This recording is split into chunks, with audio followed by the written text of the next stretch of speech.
Hey everyone, welcome back to the Castaway Consultants, where we teach future Survivor players how to play the game by criticizing past players. I'm one of your three wonderful co-hosts, Ryan Stacy, your resident Survivor superfan who knows everything there is to know about Survivor and everything there is to know about fashion. I am joined by Derek Kubicek. Excited to be here, excited to be done with Redemption Island and on to the next iteration of Redemption Island. And Josh Wessler. Hello, good to be here. And for those who are not tuning in on YouTube or any other visual platform, yes, Ryan knows everything there is to know about fashion. You can tell by the shirt he's wearing right now. For our listeners, I'm currently wearing a pink leopard print shirt. Yeah, Tiger King called. He wants his prison jumpsuit back. And it's a wonderful shirt. And Survivor South Pacific is a wonderful season. So that's what we're talking about today. We're talking about Survivor South Pacific Season 23, the pre-merge, which is often considered a member of the Dark Ages. I resent that remark. This is the most underrated season of Survivor, at least through the pre-merge. Most underrated. Hot takes around here. Yeah, I'm gonna bow to Ryan's, I guess, conclusion on that, because I kind of stay out of the conversation writ large to avoid spoilers. But I have to say, I have thoroughly enjoyed the pre-merge. It's definitely got a different atmosphere, a little bit of a different aura to it. But I really like the cast. I like the back and forth. There are very few people who are boring, but at the same time, they're entertaining in ways that aren't Philip.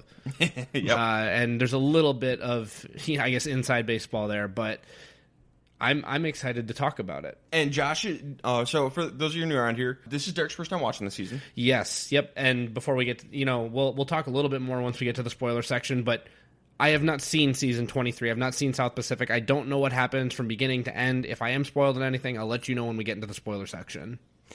And Josh is our memorability consultant.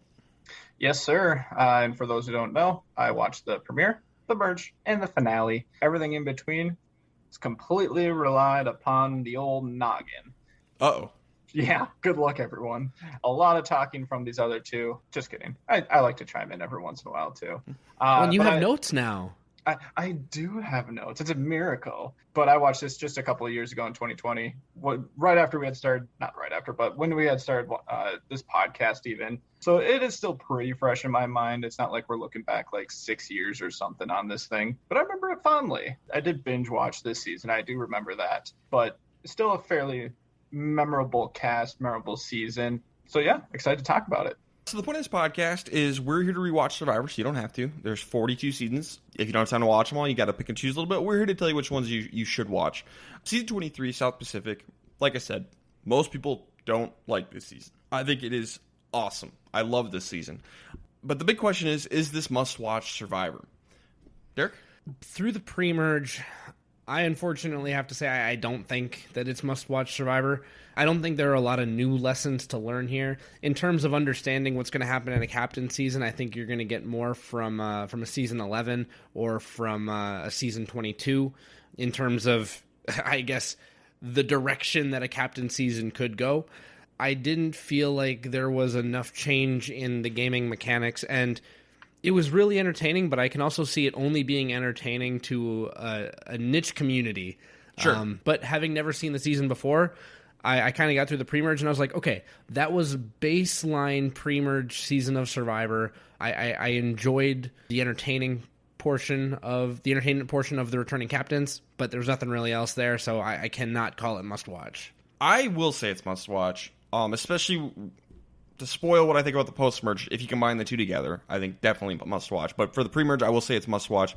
I think there is new stuff here. It's a much better version of Redemption Island.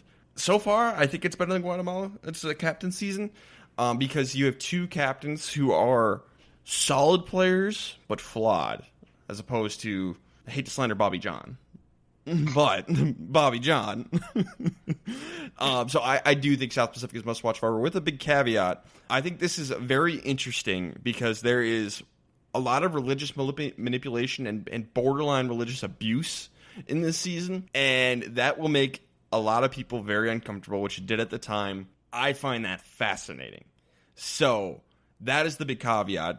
This could very well, if you watch the season, if you're a religious person, you might find this uncomfortable, and that's totally fair because it is. But I am fascinated by this, so that is why I think it's must-watch Survivor, because it's kind of a little bit of a crash course on building a cult, which is a very effective Survivor strategy. Cults are bad, but I mean, I guess if you're the leader of a cult in Survivor, it's going to carry you as far as it's going to carry you.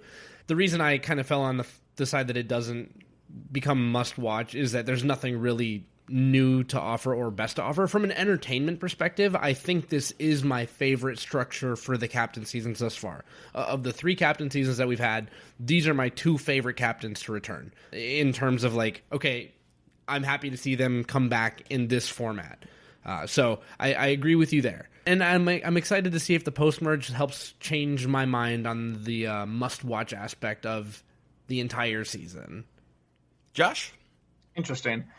I'm having a hard time deciding here. I'm leaning towards not must-watch Survivor, but I feel like I almost have to reserve my opinion until after we talk about it. I think I'll know for sure at the end of this podcast. So tune in. A nice little teaser there.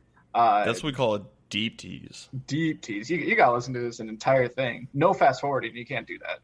So I think I'm going to reserve my opinion until then. For now, I'm leaning towards not must-watch Survivor. I'm thinking that I might make the post-merge must-watch Survivor, at least when you're talking about the culty side, potentially. But, I mean, lest we forget, we're still only 1 season out of the Cult of Rob, so it's not like this is the first cult we've seen. This is a better cult. Honestly, let's just get into spoilers so we can talk about this a little bit. I think the difference is Rob had built a mafia where this is a cult. I think that's the difference. Spoiler alert for Survivor South Pacific, so go watch the season. Do it. Yeah, 3, 2, 1. Yay. So yeah, without really saying much, to let everybody know, I do believe that I know who the winner of this season is. I won't say why I believe to know, but, just trying to be honest with you guys. So I do think I'm spoiled on the winner. We'll find out. We're not going to talk about that here because this is pre-merge. We don't spoil anything post-merge in the pre-merge episode.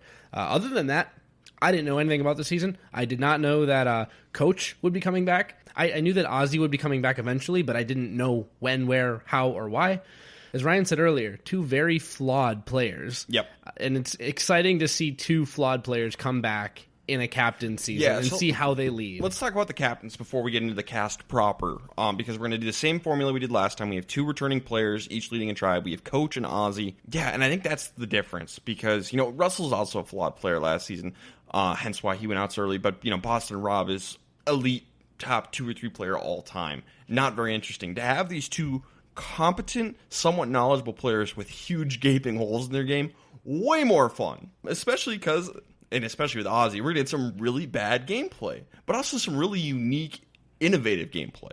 Ozzy, I think, is going to earn his place in Survivor Game Changers this season because he comes up with a brand new strategy. It's really fun. So yeah, Ozzy and Coach. This is how you do a captain season. I am not opposed to captain seasons. I like all of them except Redemption Island, and so I don't like Edge of Extinction either. But it's not because of the captains. That's not the reason I don't like Edge of Extinction.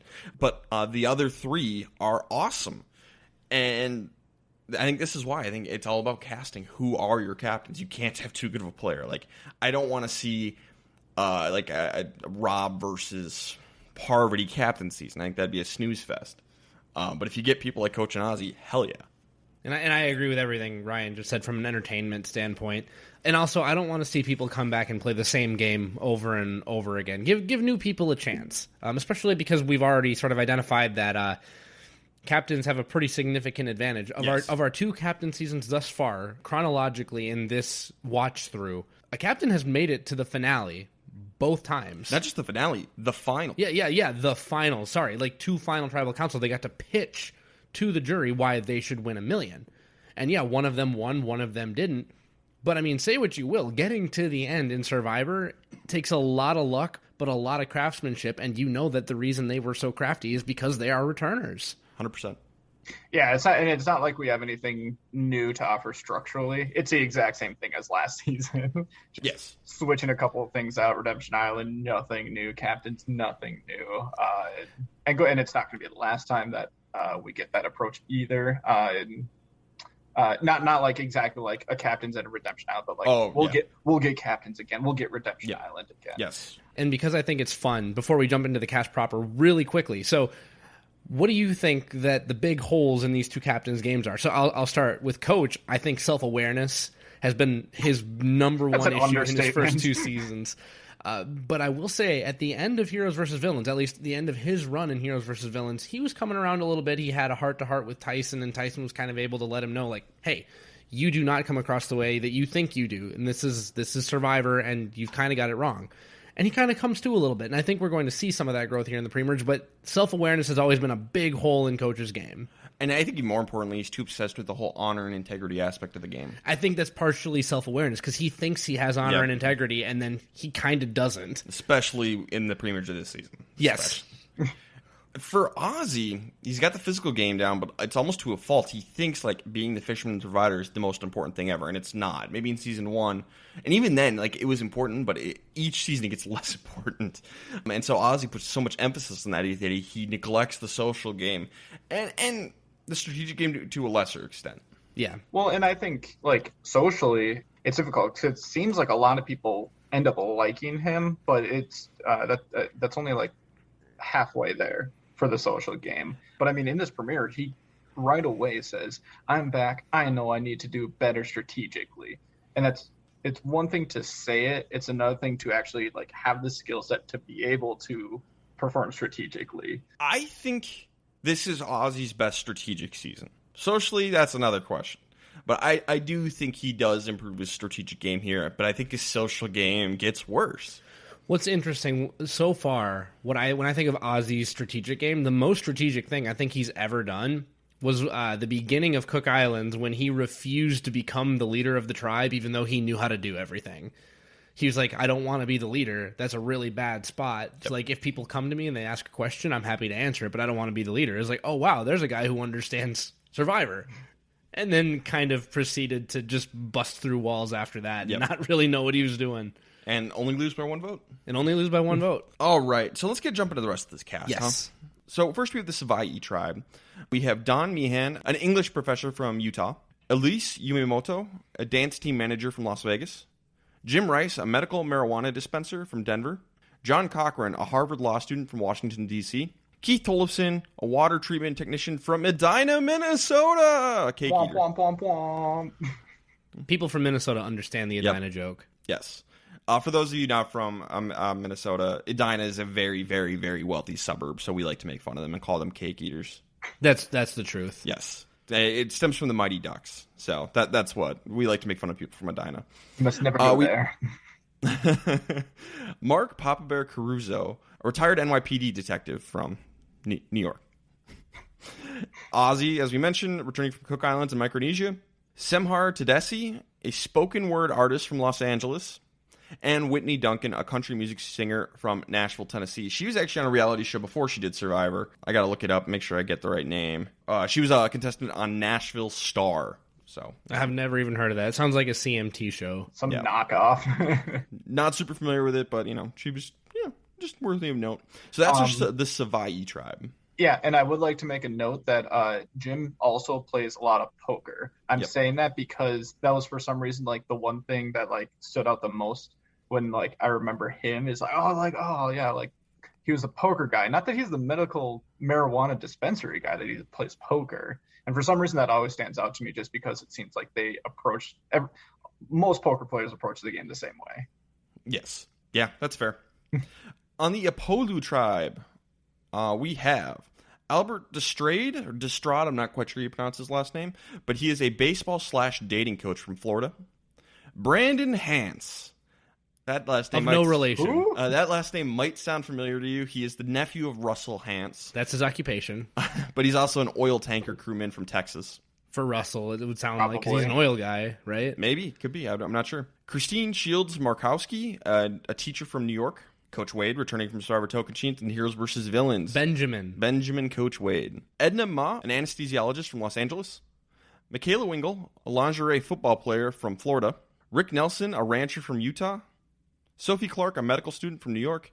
And Stacey Powell, a mortician from Texas. That is our 18. What a motley crew this is. And they're not all from California. They're not all from LA. Got some like diversity. It's fun. This is a pretty fun group. It's almost like interesting things can happen when you have a diverse cast. Yeah. I do think through 23 seasons, this might be, on paper, the second or third most elite cast. Okay, that's a little much. I love the season, but that's a little Elite is a strong word. I honestly don't think so. I think China is clearly ahead, and I think I like Palau better. And then I think maybe like your Vanuatu and South Pacific are kind of in the same tier for me on paper. On paper. I think when we're done with all this rewind, we're going to have to do a Castaway Consultants ranking of all the casts list. Oh, of course. Heck yeah. Brief technical difficulties, folks, but we're back at it now. The mic's going to sound different, so I just want to address it. Okay, so Josh and I, every time we start a season with the new people, we play a little game to see how many of these people Josh can remember. He had a little bit of an advantage here because recency bias, but he got 7 out of the 16. You know, we don't count Coach and Ozzy, obviously. Yeah. Captains, any returning players do not count in this. And also a little bit higher than I expected. You can tell the closer and closer we get to the more recent seasons, it's like, oh, instead of getting 4 or 5, we're at 6 or 7 now. Yep. I'm excited to get back to season 27 because Josh probably hasn't watched a lot of those in longer. I mean, it's going to be back down to like that was the first season I watched. Exactly. So it's going to be back down to like 2 or 3. It's going to be fun. All right, you guys ready to jump into these episodes? Absolutely. Yeah.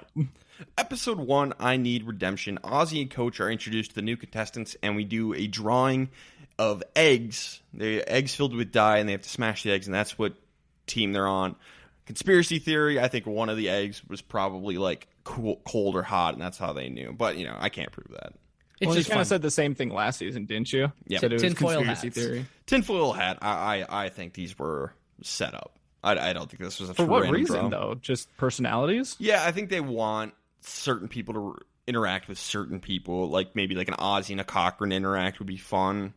And I think they would want Coach and Brandon Hance on the same tribe just to get, you know, because Coach played with Russell.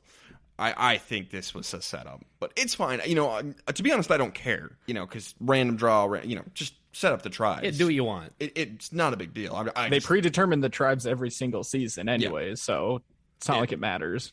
It's fine. I don't actually care. But yes, this is where Brandon Hance is introduced. He is the nephew of Russell Hance, and he is here to clear the family name. He wants to play honor and integrity, and he's on a tribe with Coach. 2 words we've never heard from anyone else on this cast ever. Why does this seem like just like some like D level, like not even sequel, but like 4th movie in a stupid series? Yeah, I'm here to clear my family name. I am the previously unmentioned relative of the main character of the first movie, and I'm here to clear their name and avenge be their now honor. the main character. Yeah, no, that's exactly what this is. It's like John Hammond's silent billionaire partner for Jurassic Park that magically appeared in Fallen Kingdom. Exactly. That's exactly what this that is. garbage movie. Here's the fun part: is Brandon has a couple of tattoos on him that say Hance. Doesn't sound like a narcissist at all. So he has to keep his shirt on so nobody sees his tattoos because he doesn't want anybody to know he's Russell's nephew, which I think is fair. At this point in the game, I think his strategy is to keep this shirt on the whole game. I do like this move for at least the first couple of days. Just let them get you to know you as Brandon before you drop that bomb on him. So I do like that he's hiding this at first. It's kind of like going on a first date, second date, third date. It's not withholding information. It's just waiting for the opportune moment to present it. Now, you have to be careful, because if you are acting like a Russell Hance, and then you tell everyone that you're the nephew of Russell Hance, and everyone's like, oh, that makes sense. Mm-hmm. You know, that's bad. But if you're not like Russell Hance, and then you're like, by the way, he's my uncle, I didn't want to tell you guys for obvious reasons, and everyone's like, I'd have never guessed. That's good. So I do not hate the move to withhold it. I mean, it's not a terrible move, but he's also acting like he doesn't have his name tattooed on himself. Like, he's going into the game thinking he can keep this secret the entire time, and that he'll just keep his shirt on at literally all times, and it won't be suspicious. So I feel like he could have thought this through a little bit better. So let's talk about Brandon Hance, because he's one of the big noisemakers this season, one of the big personalities. Brandon's 19. And the dude has some issues. So I've always been a little easier on Brandon because I feel bad for him. Because I don't know if he should have been on TV. I don't think he is exactly in the right healthy headspace to be on Survivor. So I've always been, I like to go a little easy on Brandon because I do genuinely feel bad for the kid.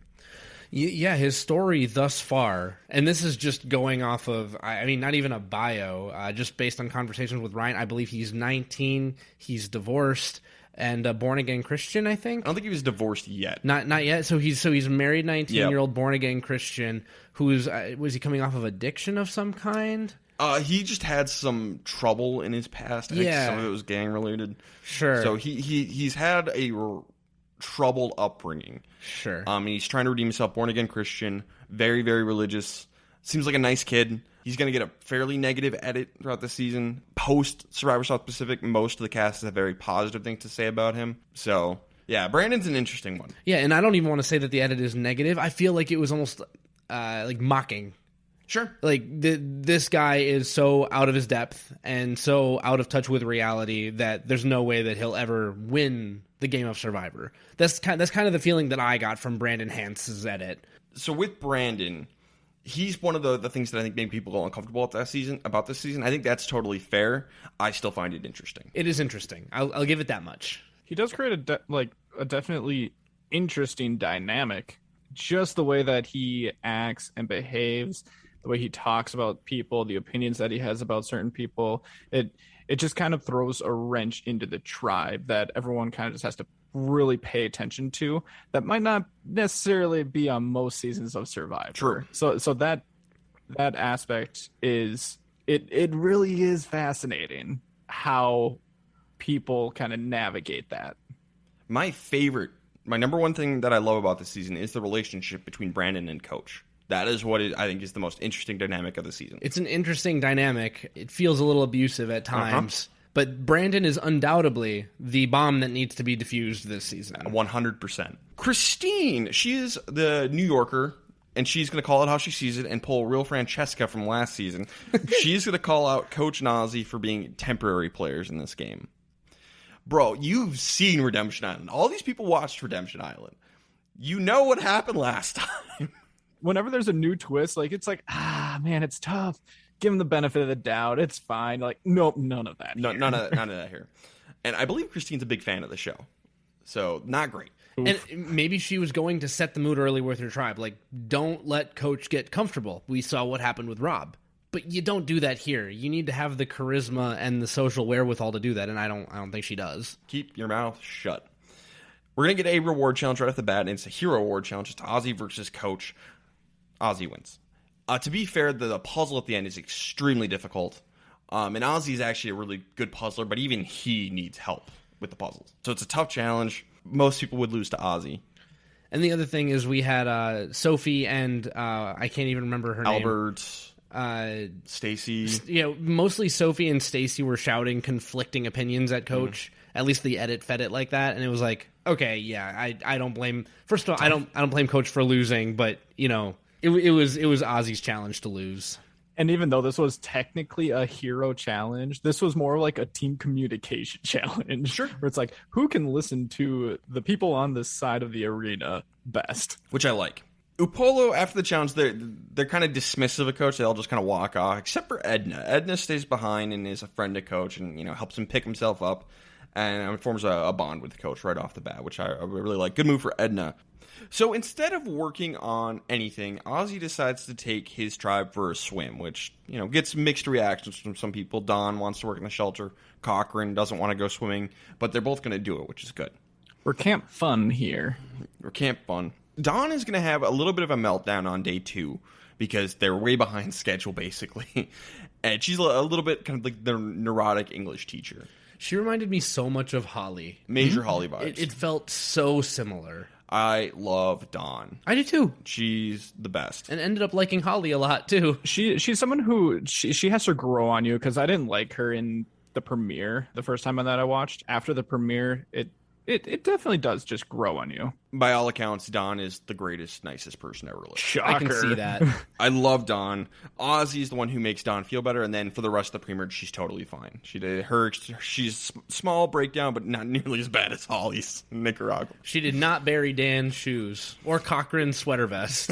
Coach, rough start, but he bounces back once they get to camp. He is a coach. He is coaching these people. He's helping them learn how to survive out here. He is being a coach. So great for Coach. Christine, on the other hand, is immediately just going to go look for an idol, and everyone notices. Yeah, last season it was Christina. This season it's Christine. So now we've got the Holly covered, and we've got the Christina covered. Man, it's just the same season. It's the same season, just carbon copied. And this is now strike 2 for her.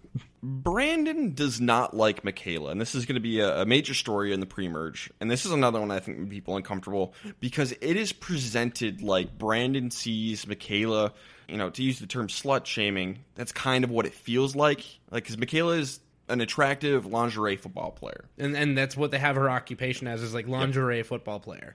And then they show her, working on the shelter in like really short shorts and just doing things, by the way, in the attire that Survivor production gave to her. And from my perspective, because I'm not allowed to know any inside baseball here, it really felt like Brandon was just being a little uppity, sanctimonious, holier than thou. Yes. She asked for it because she dresses that way kind of vibes. Yeah, that is certainly uncomfortable, and there's definitely some of that there. There's a little bit more to this story. So Brandon is a recovering alcoholic and like kind of partier. And Michaela, he told his tribe this.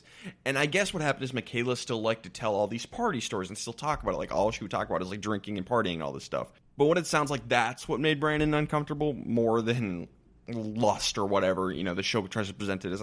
That may have had a component to it. I'm just saying that in still not okay, but there is more to this story.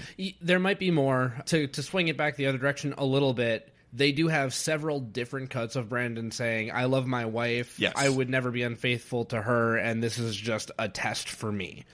Really weird. And so even if there's some of it being Michaela not being, I guess, socially sensitive or respectful of Brandon's wishes, there's a confluence of factors that are all sort of meeting in this really oddly edited negative Michaela to Brandon relationship. Yep.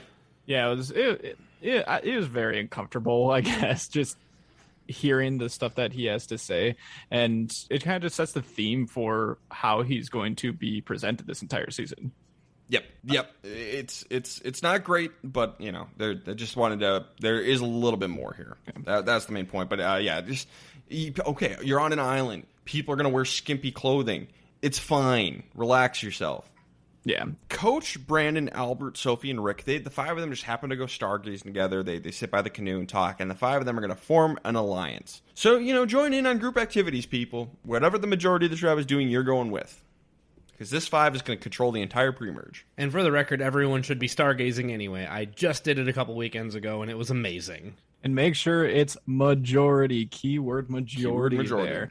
The thing that, and I remember this the last time that I watched this episode, but the thing that I remember the most from this scene is, where are the other 4 people during this conversation? Because we're missing Christine, Stacy, Edna, and Michaela. Maybe they're sleeping. And I guess, yeah, maybe try not to fall asleep so soon. Yeah, that's the thing. Try not to go to bed early if the rest of the tribe is still up. We don't know for sure that's what happened, but just something to keep in mind. Stick with the majority. It's crazy how 4 of the 5, or I guess those 4 happen to be all women. Yep, only it's the 4 guys plus Sophie. So interesting to note. Immunity challenge on the Savaii tribe. Cochrane's gonna have a little difficulty climbing over like this giant wall they have to get over. But more importantly, at the final phase of the challenge, they're throwing coconuts in new baskets, and Semhar just falls apart. She volunteered to do this part of the challenge, and she collapses. And this is a super close challenge. Jeff said it was 1 coconut away. 1 coconut away. And Semhar just is exhausted. And keep in mind, she never made a basket. She couldn't throw the coconuts far enough to get it into the net. I think she made her very first one. I think she made maybe 1 or 2. Nothing but after then that. Completely fell apart, and they couldn't swap out. It's one of the few times they gave us pre-challenge strategizing, and it's because they wanted us to know she volunteered. If you see the pre-challenge strategizing, something's going to go horrifically wrong. For the one person that volunteers for something. You'd love to see it. I always love when we get that. After Apollo wins, Savaï's going to lose, and then Jim is going to call out Semhar after the challenge. Jim, no. Shut your mouth. Everybody shut up. Don't say that. You talk behind your back. Let her dig her own grave. Talk behind your back when you get back to camp. It's great for TV, but if Samar's going to be like, yeah, this was a team loss, you can be like, yeah, I agree, and then be like, really? Team loss. Or just don't say anything. Yeah. Well, I'm saying, not in front of her, but behind her back later. And they're going to get into it when they get back to camp. Big argument about that. So at this point, everyone's just like, yeah, Semhar should be the one to go. Except Ozzy. Ozzy wants Cochran out instead. And Jim is suspicious of why Ozzy wants to keep Semhar. Like, does he want, like, a showmance with her? Does he want, like, a Robin Amber situation or something like that? Like a tough duo to control the game. Jim is very scared of this, and this is going to recur throughout the pre-merge of a showmance running the things. Fair. And he's right. 100% right. He's exactly right, because we get this confirmation from Ozzy. Not only, and it could literally be both of those things. He said that she's cute, or I don't know what he said, cute, pretty, whatever it might be, and said like she'd be a great number. She seems really friendly and a good like alliance member. Luckily, no one lets Ozzy get away with this. It's going to be 8 votes for Semhar, 1 for Cochran. Yeah, it's the right move. She blew the challenge. Cochran wasn't great either, but Semhar blew the challenge. Fair enough to get rid of her, and it keeps Ozzy a little weaker. Now, she did make a decent argument saying, like, hey, I stepped up. At least I had, like, the cojones to do that. Cochran didn't. So, I think Semhar does a decent job trying to defend herself, but I just don't think it was enough. And it was a tough situation. She did about as good as she could. Considering. Yeah, and probably good, like, if we're going to be consultants on this, a good piece of advice is in that strategy meeting, try not to, like, stand up for a role that you don't know is necessarily, like, your strongest thing. Like, if you're going to be chucking coconuts into a basket, like, yeah, like, I could do that. If you're an NBA, if you're Scott Pollard or Cliff Robinson, former NBA player, yeah, volunteer there. You got to know you can do it. Coconuts are heavy. Absolutely. Yeah. Like if you're a gymnast, you can volunteer for the balancing section. Stuff like that. Just know your abilities. If you're a whitewater raft captain, you should volunteer for the paddling challenge. Oh. Well, I mean, shout out to Kelly Wigglesworth. Burn. Losing to a guy who can't even swim. And I think even worse, I think she actually talked someone else out of it. Like, yeah. I think someone had actually taken the spot. It's like, no, I got this. It's like, what are you doing? Yeah, not great. Why? So Redemption Island's in the season, so Semhar is going to go to Redemption Island. Let's get a best and worst player of the episode. Josh, who was your best player of the episode? Okay, so back in 2020 when I first watched this season, I originally said Ozzy for this just because I really liked his frame of mind going into the game and wanting to, and we got this directly in a confessional about wanting to be a better strategic player and really knowing his faults in the previous seasons. Nowadays, I think I would shift that over to Coach, who also didn't have a great episode, but he did make an alliance on the first day. He's trying to think a little bit differently. I don't know if it's necessarily going to work just based on his social game and the way that people perceive him. We talked earlier in this episode about his self-awareness, so that's going to be really his big thing. But at least for this specific episode, I'd give it to Coach. I will give an honorable mention to Coach. I'm going to go with Brandon, which caught me by surprise, but I really liked his strategy to hide his last name at first. At least, throughout the first episode, just to build that first impression on your own. And the stuff with Michaela didn't really it was just in confessionals. So I didn't really take that in consideration because it didn't seem to have an effect on the game. Plus, he got into the majority alliance, and of the 5 people who got in the majority alliance, it's really between Coach and Brandon. And Coach did blow the first challenge. So that was kind of the tiebreaker for me. I don't give him too much fault for it. But, I needed a tiebreaker, so I went Brandon. I give it to Coach, and I don't ding him at all for losing to Ozzy in a hero challenge that he didn't have a choice in whether or not he was competing.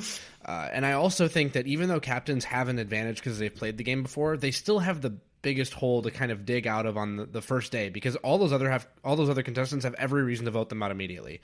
And Coach in particular, before he even said a word, Christine said, "I don't like you. Temporary player. I don't want you here. Get gone." So he had to find a way to circumnavigate that pillar, and he finds himself in a majority 5, and his team wins first immunity challenge despite there being some fractures there. And I love how he also showed some growth and self-awareness, saying, these were my mistakes in previous seasons. I'm going to try and rectify those. And so far, it seems like he's doing that. And he was a coach, not a leader to his new tribe. And I thought that was, again, very good. I agree. This is a situation where I could potentially be talked into switching into Coach, but I don't have to necessarily do that because you guys win this round. Yeah. But whatever. I'll agree with you guys. Like it's so close. Like sure, yeah, sucker. That's fine. How about worst player? I'm going to give it to Cochran here, and Past Josh did this too. Yes, he was saved, but I don't think it was anything that he necessarily did. It was very just reactive based on other people getting Semhar out instead of him. He was the primary target. Ozzy made him look weak just based on his argument to get him out. So that's in everyone's heads now. I think that Cochran could very likely be the next person to go if they're to go to tribal council, just because he's one of the weakest people on the tribe. He did not great in the immunity challenge. Yeah, he's good socially right now, but that can only get you so far. So it's not like he really did anything like terrible that I can knock, but I think it's just because he's in the worst position going forward. At least in my opinion, it appears that way. So that's why I give it to him. I went with Christine because she called out Coach Nazi immediately and then went looking for an idol, and everyone saw it. And I'll just tack on that she wasn't stargazing on the beach and is therefore out of the Alliance of Five. So I also had Christine. Dishonorable mention to Cochran, not necessarily for his stature, but because I do feel like he got a bit too defensive and reactive at Tribal Council. It was an 8-1 vote. Obviously, he had a very poor read on the situation and didn't need to defend himself that badly. Well, and one other thing that I didn't mention too is during the challenge when he couldn't get up the wall. Yeah, like that's not good. But after the fact, I believe it was at Tribal Council. Like he didn't really realize that it was that bad of a thing. Yeah. He's like, it wasn't that bad, and everyone's like, it was that bad. Yeah, it wasn't great. He's like, oh, okay. So noted. So let's get into some winner picks. Derek, who's your winner pick? Yeah. So as you guys all know, I try to pick a couple people from each tribe to narrow it down to.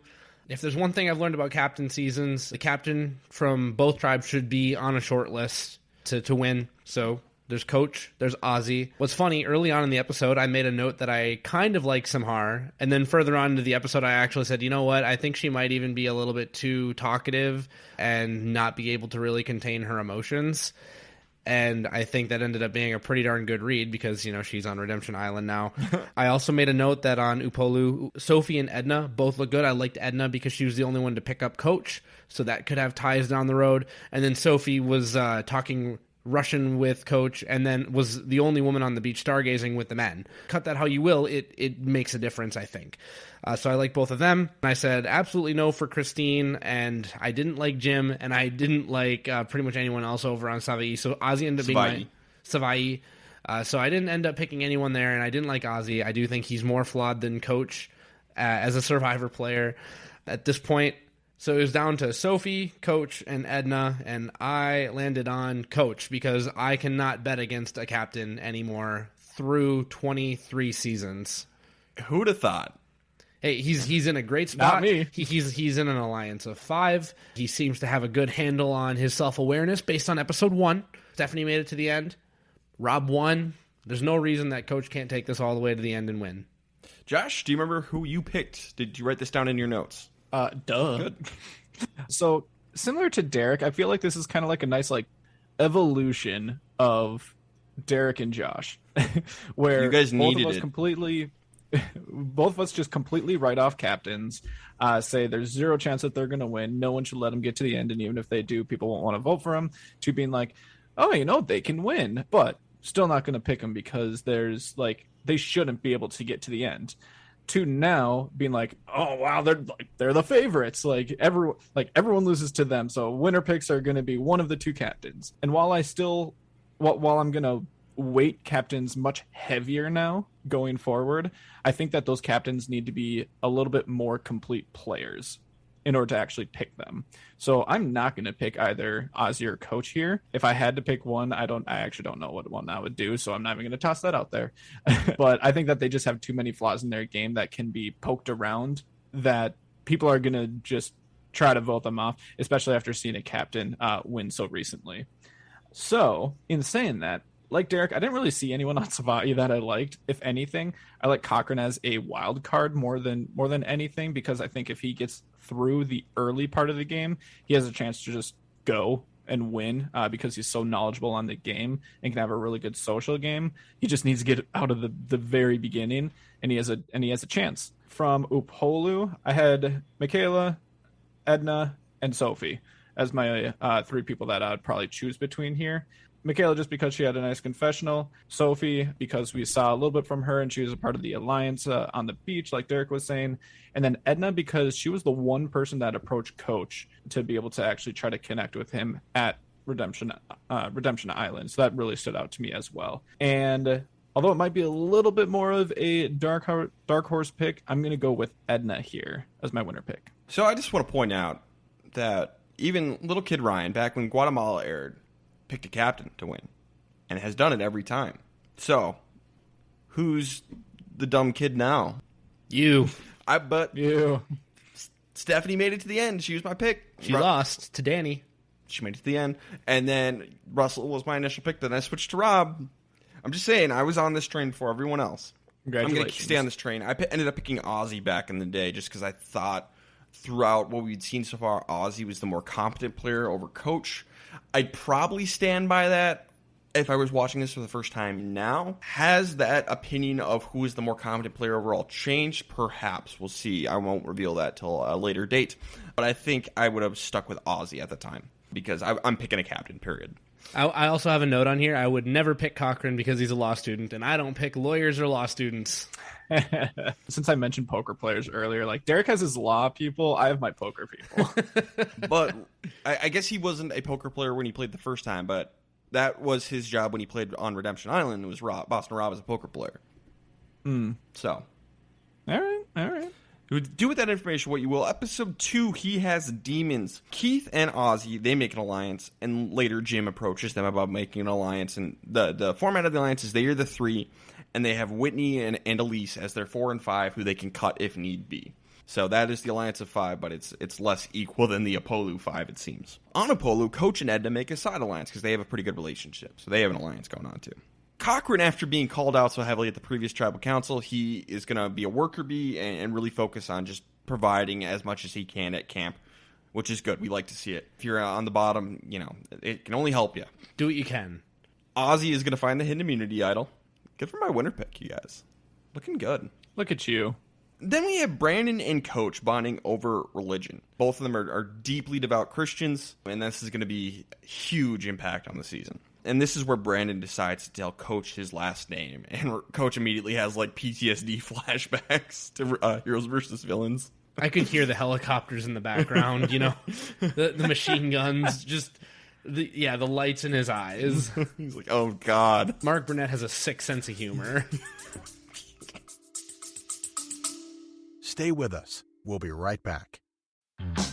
My name is Tom Buck, and this is The Enthusiasm Project. Join me each week for deep dives exploring the world of what it means to be an independent creator on YouTube, starting your own creative business, and keeping a positive, enthusiastic mindset along the way.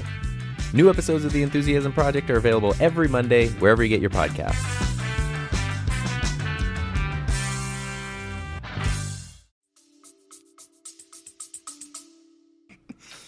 He really does. Yes, he does. He absolutely does.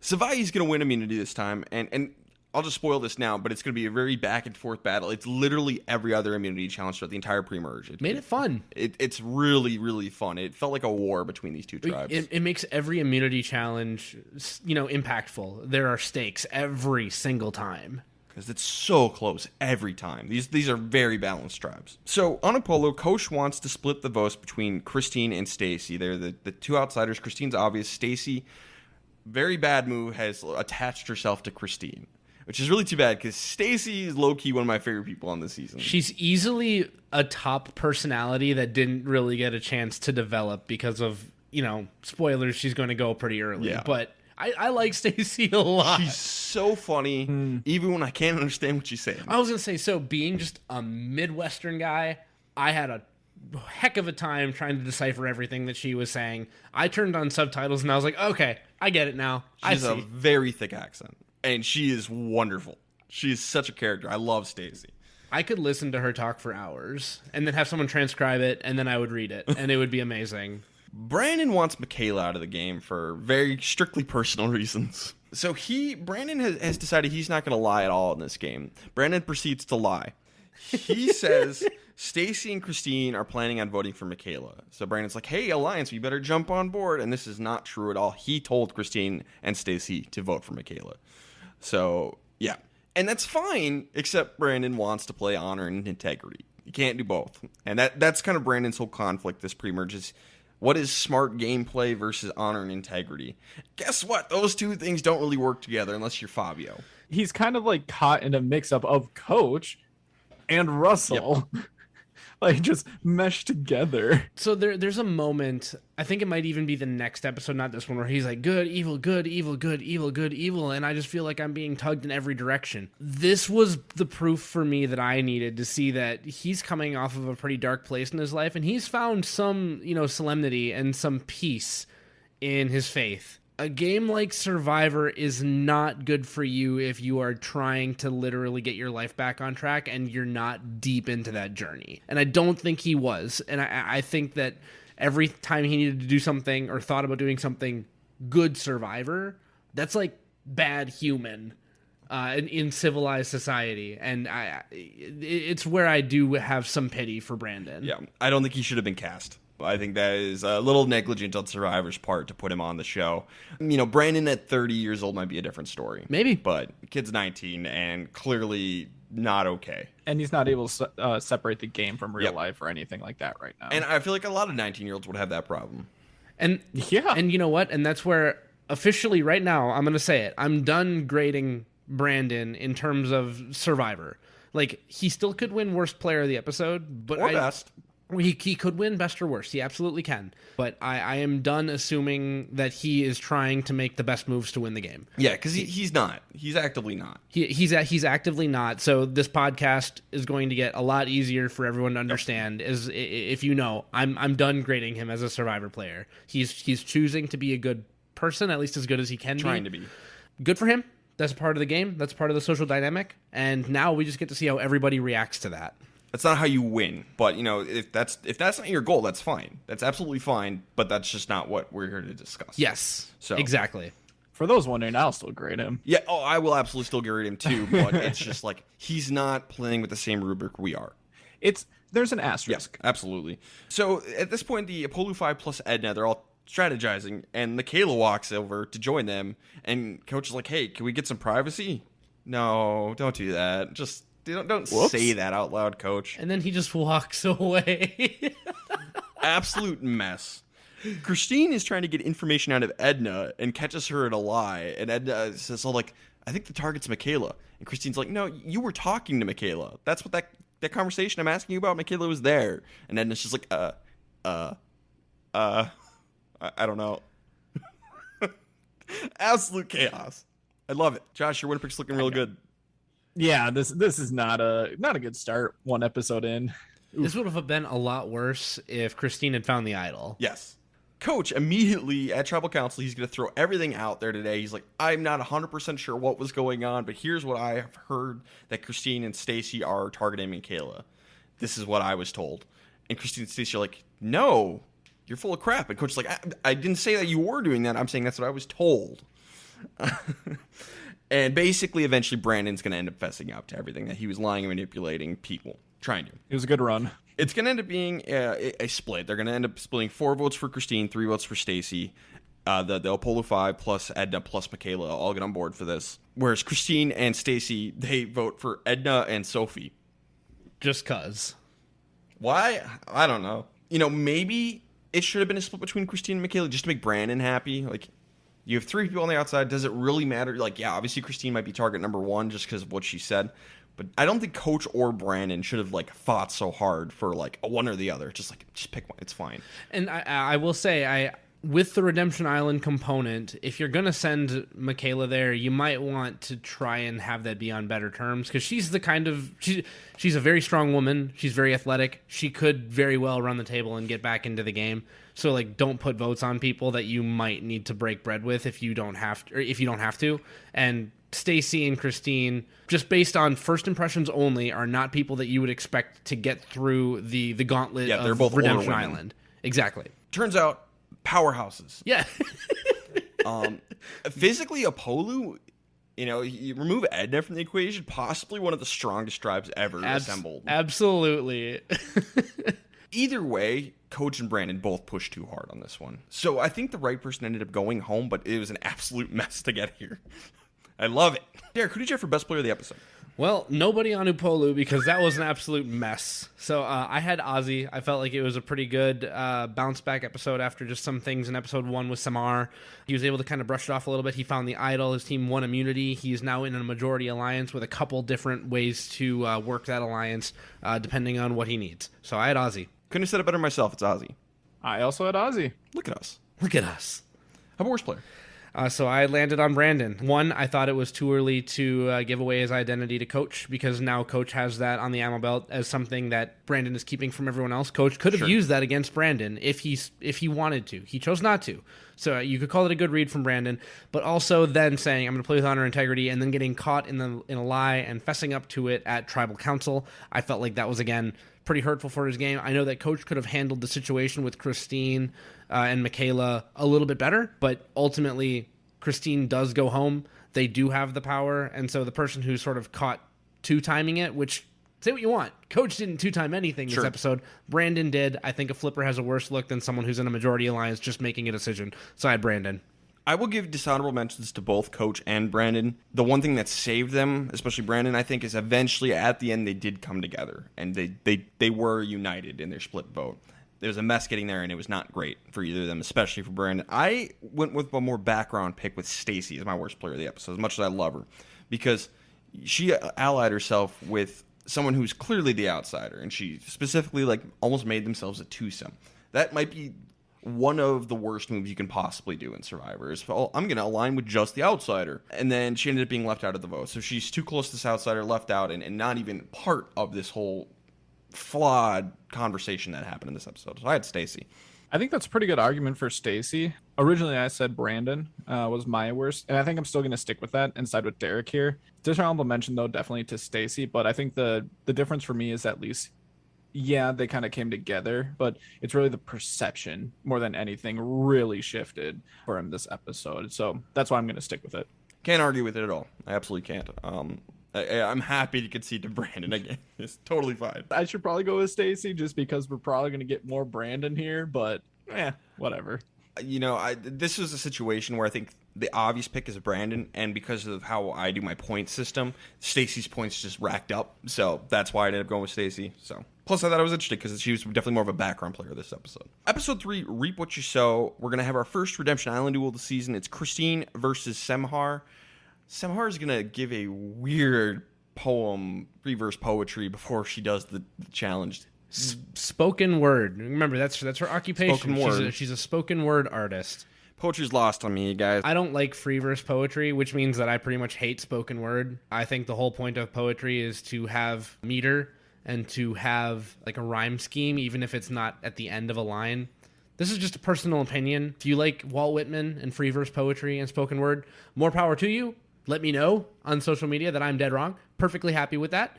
But this was really cringe for me. So I want to say I was an English major for a time at the University of Iowa, and I hate poetry. I think poetry is worthless and garbage and has nothing useful to give to society. I despise poetry. Hence might be why I ended up switching my major.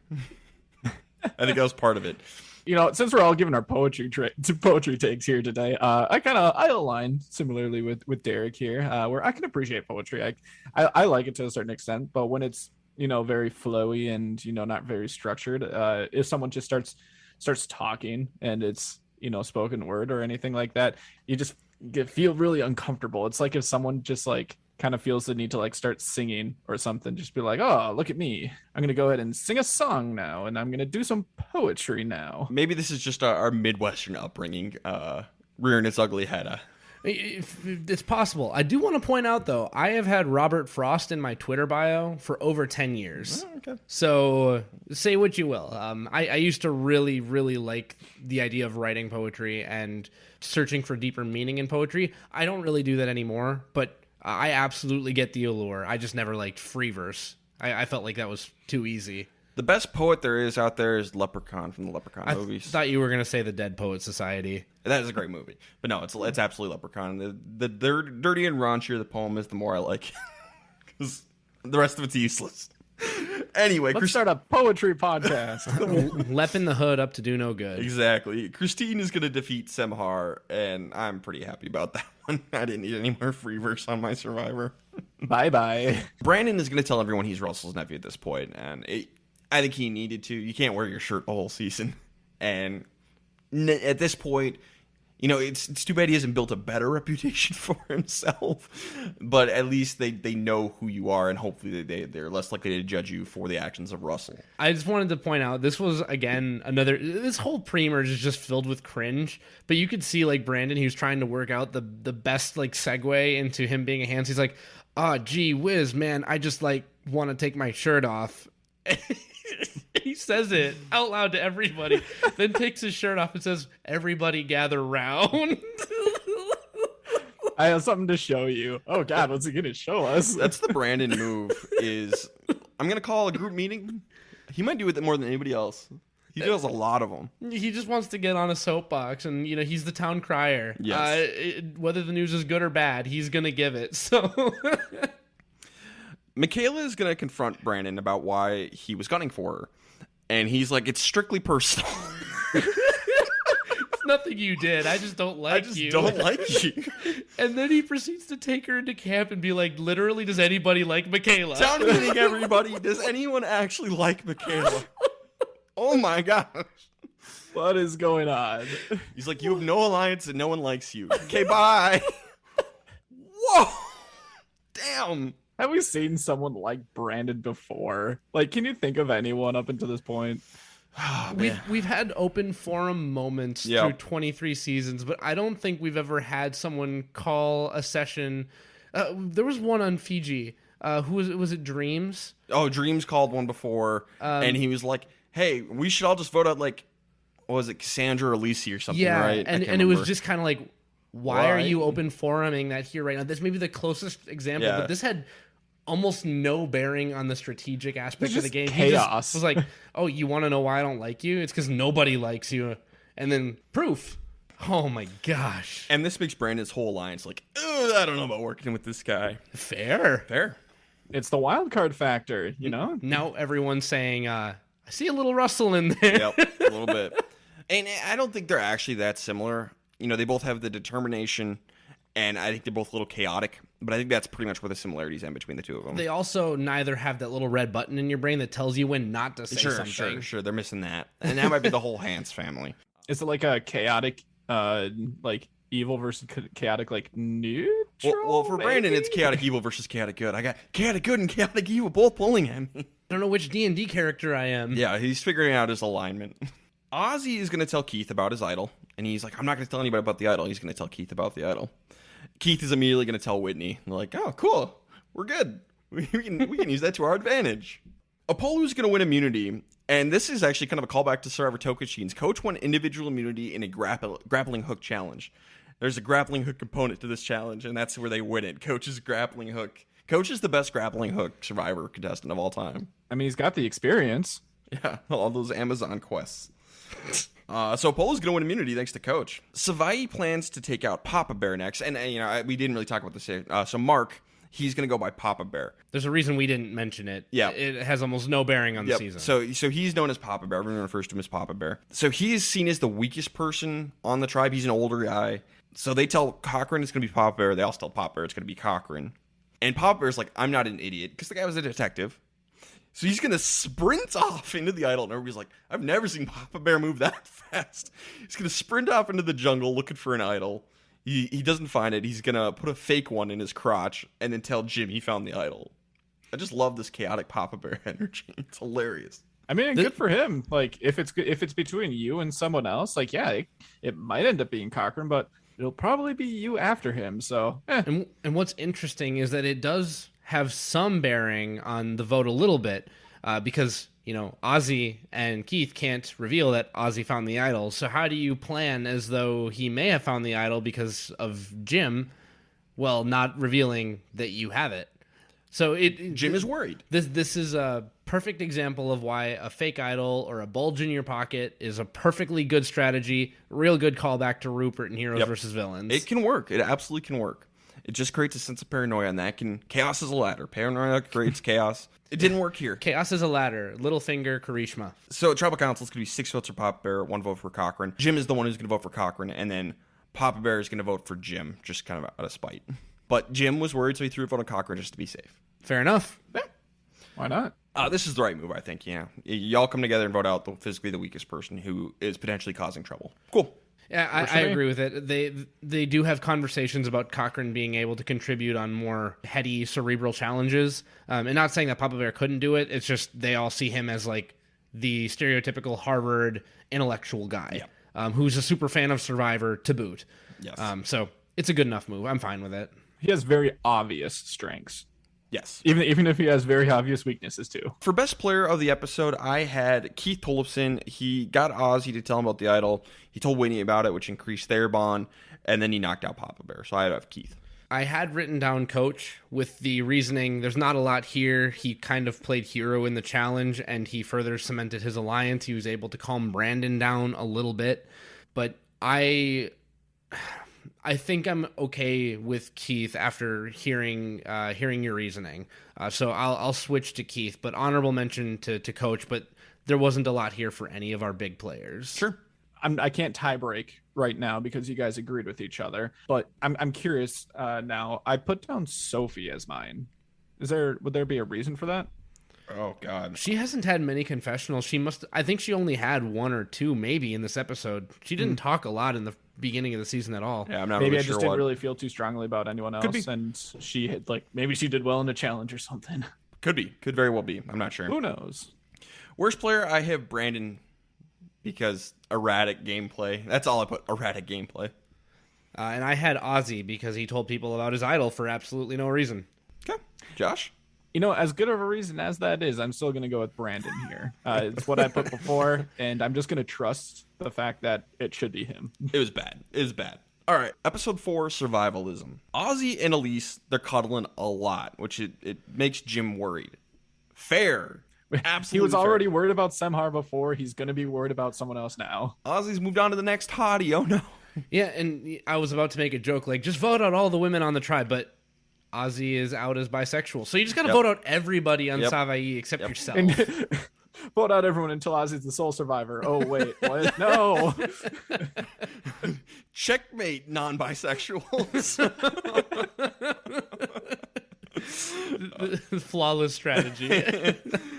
So Jim wants to take out Elise next and switch things up, break this alliance early. He wants to weaken Ozzy. And this is something we saw a lot of in 40 Winners at War, where you're not taking out the biggest threat, but you're taking out their closest alliance member, basically kind of trying to neuter the power players, but keeping them in the game because they're such a big target. I was going to say, you're sucking out the venom. Yep. Because this is what they did to Kim Spradlin Wolf in season 40. Yep. They just kept taking any leverage away she had, so she ended up being toothless in the game. And they tried to do it in Boston Rob with some results. Yeah, a modicum of success. Some success, some You can only do so much to take the venom away from Boston Rob. So yeah, it's a sound strategy if you want to keep that big meat shield in the game. Yep. Especially with returning players. So Jim brings Cochran on board for this plan. Cochran's been on the bottom this whole time, so he's on board. Any plan that doesn't involve voting out Cochran, he's on the Sandra boat right now. Yes. Anybody but me. Brandon decided he's not going to lie anymore in this game. Okay. This is the second time we've decided this. I'm sure this will work. We'll see how long it lasts this time. He apologizes to Michaela, and she's like, okay, but maybe you shouldn't have done this crap in the first place. Fair. And then he goes and tells Edna, by the way, you're not actually in the majority. It's a 5, not a 6. Jeez, Brandon. He said he wasn't going to lie. Jim strategizes nonstop. It's the point it's actually annoying Ozzy. And so Jim and Cochran, they're going to go off and watch the Redemption Island duel. Just like last season, 2 people can go watch. And Ozzy makes fun of him as he's gone. He's like, oh, no, we're going to strategize. But he shuts down all strategy talk, which we've seen before. That's kind of what Boston Rob did last season. Not great, and it really pisses off Dawn. She's like, the audacity of this guy to try and shut down all strategy. I know what he's up to.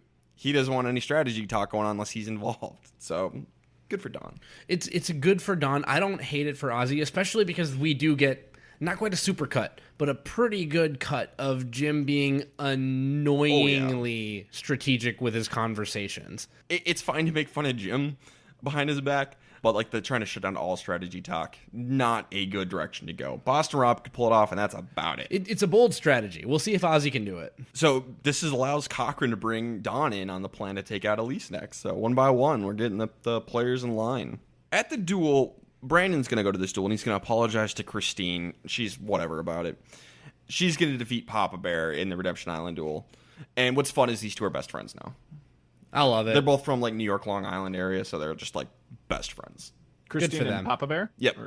So there's the end of Papa Bear. Edna tries to work on her social game, and she's going about this the wrong way because her idea is just to ask people nonstop questions. Just pepper them with questions. And so this is kind of a tricky line to walk because I do think that can work. If you get people to open up and talk about themselves, that's a good way to get to know them, ask people questions.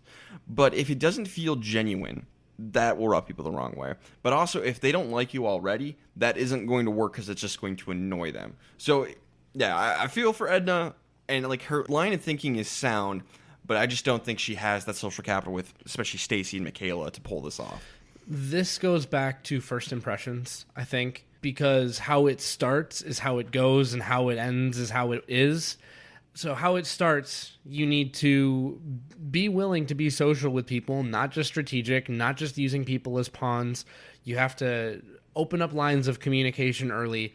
Now, it might be the best move for her now to try and like change that perception by, you know, perhaps being too social and asking too many questions.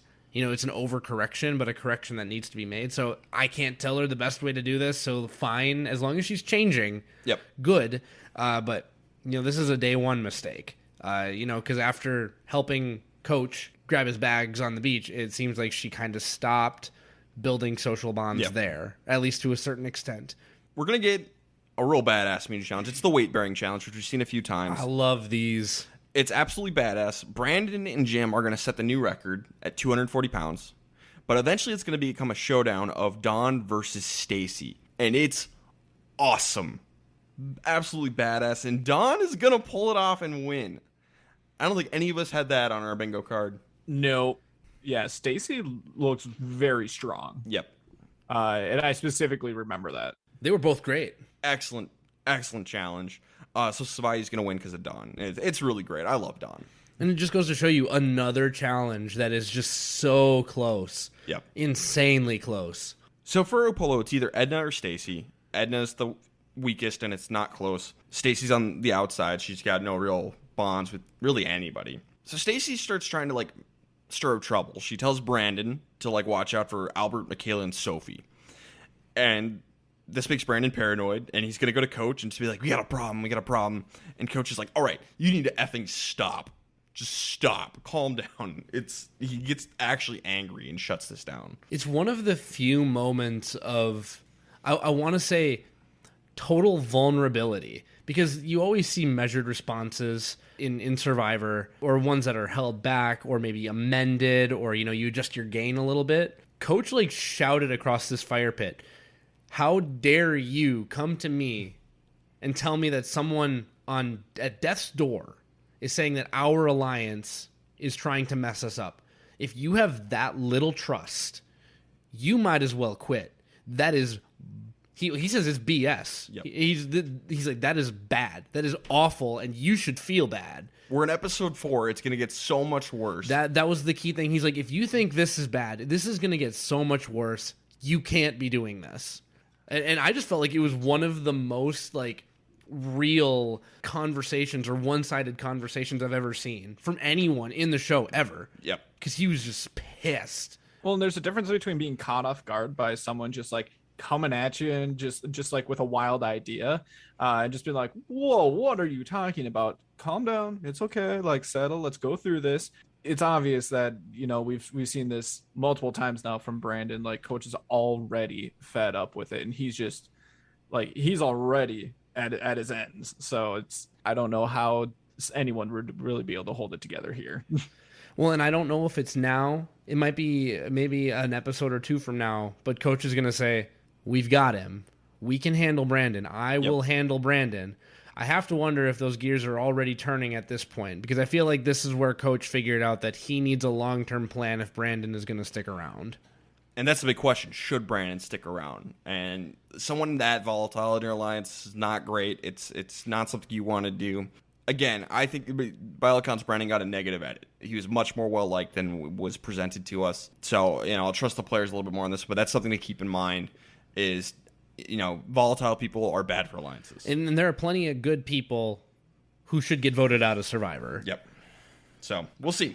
And I can take the opportunity now, just because I did write this in my notes during this episode, that I would vote out Brandon this episode if I was in that alliance with him, just because you can't have that kind of wild card with you the entire game. Like if you're seeing this alliance go through to late stages of the game, there are going to be so many opportunities for him to blow up your plans and just cause just mayhem in this game for you. So if you need to swap him out for someone like Edna, who's right on the outside, do it now while you can, and while you can still bring someone else in to support your numbers.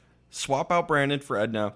I do think getting rid of Stacy is a good call because Brandon might be with you, might not be with you, but Stacy's not with you. Just not. And she is like opposed to you. You don't know if there's going to be a swap or anything either. Yeah. So I'd rather, keeping Brandon over Stacy, I think is the right call. But Edna is better than Brandon. And I'll even break that tie a bit further. Christine is still on Redemption Island. You can't have Christine and Stacy possibly together back under any scenario. You need one of them to eat the other one on Redemption. Exactly. So I think Stacy is the right move here. It's going to be between Edna and Stacy. So Tribal Council, it's going to end up being 7 votes for Stacy, 1 vote for Edna. Coach is like, let's all give Stacy a hug on the way out the door. And she's like, no, you leave me alone. And then, she wants nothing to do with it. Absolutely hilarious, because Coach tried the same thing with Rob back in Heroes vs. Villains. You're a little man, Coach. You're a little man. Oh, Rob. One thing I will give Coach and company props, they all did a very good job of saying, like, it's not Stacy's fault we lost the challenge. There are reasons we're voting her out, but, like... Challenge is not why. She put in her heart and soul and did everything she could. So there's that has nothing to do with it. There's no blame to give. So overall, I think Stacy's a fine move. With Redemption Island in play and Christine currently there, it's the right move. I don't just think that this was not a wrong move. This is the right move. Okay. It works. I still think that now is a perfect time than any to, make the swap with Brandon. Just like cut him out now before anything gets worse. But you could also see it as, we could have another opportunity to be able to do that before the merge happens. As long as you're able to, if you want to try to swap out someone like Edna, as long as you keep her safe and comfortable and let her know that she's already above Brandon in the pecking order. That's what they should do. If they had voted out Brandon, I wouldn't have questioned it. Nope. I would be like, yeah, I get it. But I do think overall Stacy's probably the best move on paper. In that multiverse, Derek says, I'm fine with the move. I'm going to trust the players. If they felt they had to cut out the X Factor, they had to cut out the X Factor. I'll trust the tribe here is what I wrote in my notes. Derek, who did you have for best player of the episode? So, again, I actually just said Coach, I guess. I don't really see a ton of great gameplay here. I like the fact that he's getting stern with Brandon because clearly Brandon sees him as a mentor. So whereas this is a very careful line you need to walk, I don't think Brandon took that speech from Coach in the wrong way. And otherwise we would have gotten a confessional about Brandon feeling attacked by Coach. We did not get that. And he was able to keep his alliance in line. They voted out Stacy, and I liked the fact that he gave everyone their props, and he is still making most of Upolu feel like they are a tribe of equals. So I didn't really see a lot that I liked from either tribe. Dawn kind of doesn't like Ozzy. Jim is over strategizing. Cochran is happy because other people are planning things. There's not a lot of good gameplay happening right now. Well, I didn't like the Coach yelling at Brandon thing. So I ended up giving mine to Dawn because she is strategizing with Cochran and Jim to change the game up and take Elise out. And she also won the immunity challenge. So I give it to Dawn. Nice. This makes it easy because I said Dawn when I first watched it. So love it. I've got no big quarrels with Team that. Josh and Ryan. Hell yeah. How about worst player? I had Jim. I know that he ended up in the beginnings of a plot, but he was over strategizing. And I think once people have that image in their head of you being the guy who's over strategizing, people are going to want to vote you out early. We see that time and time again. If all you want to do is talk strategy, people don't want you there. I've seen it happen many times before, and so I give it to Jim. Rob Sesternino, All-Stars. Yeah, Rob Sesternino, over-strategizing on All-Stars. Immediately voted out. Yep. I had Brandon. Josh? I also had Brandon. Sorry, Derek. It's too No, easy. don't apologize. What was it? 3 episodes ago, I said I'm basically done grading Brandon because I don't think he can win the game. This is just me saying like, hey, look at what else is happening What other else than is going on Brandon this making season? more bad moves. It's like the Phillip vote. It's like the Phillip vote. Here's the thing, though. Derek, Brandon can win the game. He might be able to win the game. No. Listen to what I'm saying. Brandon can really win this game. Like, remember what I was telling you about a negative edit? Yeah. Brandon can win this game. Really? And yeah, I know it's hard to see. Adjust your TV because Brandon can win this game. It doesn't matter how much you adjust it, you can't see it. Yeah, you Just really saying can't. But that you need to add that into your mind somehow. I'll keep it on some kind of warmer on my oven. Because not only could Brandon win this game, when I do my pecking order, he will be near the top, and that is based on exit interviews and stuff. That's like that. weird. Yeah. Well, regardless, because I'm being given my edit, Yes. I am done grading Brandon, pretty much. Like, he can still do bad things, and we will talk about them, and they are bad. You know, I like the additional perspective. You know, it's kind of like a dishonorable mention. Just a nonstop dishonorable mentions. Episode 5, Taste the Victory. So Albert, Michaela, and then Dawn and Whitney, they're all going to attend this duel. And Stacy just spills the beans. She calls out, it's Coach, then Albert, then Sophie, and that is the 3 people who are running Upolu in that order. Benjamin, not Coach. Benjamin. That's what she calls him. Coach is not his name. That is not the name that his mama gave him. It is Benjamin. So now Savai knows Upolu's secrets. Christine is going to end up defeating Stacy. A sad day. I love Stacy. I do wish we'd have gotten more of Stacy. Wonderful. Dawn and Whitney, they come back and they fill in the tribe on what happened. Ozzy makes just kind of an off-the-cuff remark like, wow, that's crazy. Coach should probably go after Albert next before the merge. Okay, so what you're saying is Coach should take out his right-hand man before the merge. That's what Ozzy is saying. That's Keith or Jim. Jim's like, oh, what? And I don't know why, but in this moment, this felt Jim's confessional responding to that felt like, I'm like, am I watching Josh on Survivor? It just felt like it major Josh vibes. Oh, I feel like I need to go watch it now. Just like his response to that is just like, I feel like this has happened in a board game we've played where Josh has made this exact same remark to me or something like that. Major Josh vibe. What episode we're on? I'll have to watch it after. Episode 5, Taste the Victory. Like kind of near the beginning. Yeah, near the beginning after the Epstein Island duel. Easy, perfect. Albert's gonna find the idol clue. He cannot find the idol, so he's gonna tell Coach and Sophie about it, and Coach is gonna find the idol. Oh, Albert, you just looked a little harder. You fool. So both our returning players have the idols. Great. Exactly that's what we you all want. predicted. Hey, that's why you pick returners. That's why you pick captains. They know where to look. Coach is gonna tell Albert and Sophie about the idol, though, so those 3 all know that Coach has the idol. It's a little different for Coach. I still think he shouldn't have told him, but like he was literally out looking with Albert and Sophie for this thing, so a little tougher to pull off, but I still think he could have gone for it, but it's a risky move. I actively do not like this, by the way. Yeah, I don't like it either, but like it's just a little trickier to pull this. Pull it off this. And you don't know who might have seen you. Like, reach in and grab something, or put something in your pocket or inside your pants. You know, it's almost safer at that point if you are looking with other people to just, we found it together. Yeah, it really depends on all the circumstances, which we might not have seen everything. Play it early, Coach. Play it early, play it often. Don't hold on to this one. Get that, you have it, but when you feel like you play it at the merge. Play it earlier. Yeah, merge episode maybe. Apollo's going to win immunity, and it's disgusting. It's the meat ripping off, like the big roasted pig, and just ripping off hunks of meat and spitting into a bowl. It's disgusting. This is the last time we get this challenge, I'm pretty sure. Well, it's because everybody gets injured. Yeah, everyone just gets cut up. Don chips a tooth. Ozzy chips a tooth. He dislocates his jaw. Yeah. And it's just gross. Let's never do this again, Survivor. Nobody likes this. I don't know anyone who might enjoy this. And then they get back. So Apollo wins. Savaya gets back to camp, and Cochran makes a joke that they all probably have oral herpes now. Which he's talking about canker sores. Yes. But, like, dude. Yeah, it's not a well-received joke. And I don't remember if it was this season, but is this the one where they, like, get to keep the meat, too? Yep. Yeah. Oh, and they're excited about it. I mean, you're excited about it, but it's kind of just like, I know where this meat has been. You boil it, I guess, but ew. I don't know if I could eat it. Oh, and by the way, speaking of how close these challenges are, Josh, for your reference, it was 23 pounds, 12 ounces, and 23 pounds, 14 ounces. Woo. Just spit a little extra. One mouthful of meat. Maybe. Blah. So Jim wants to take out Elise. He wants to execute this plan, and he tries to pull Keith and Whitney in to knock out Elise and weaken Ozzy.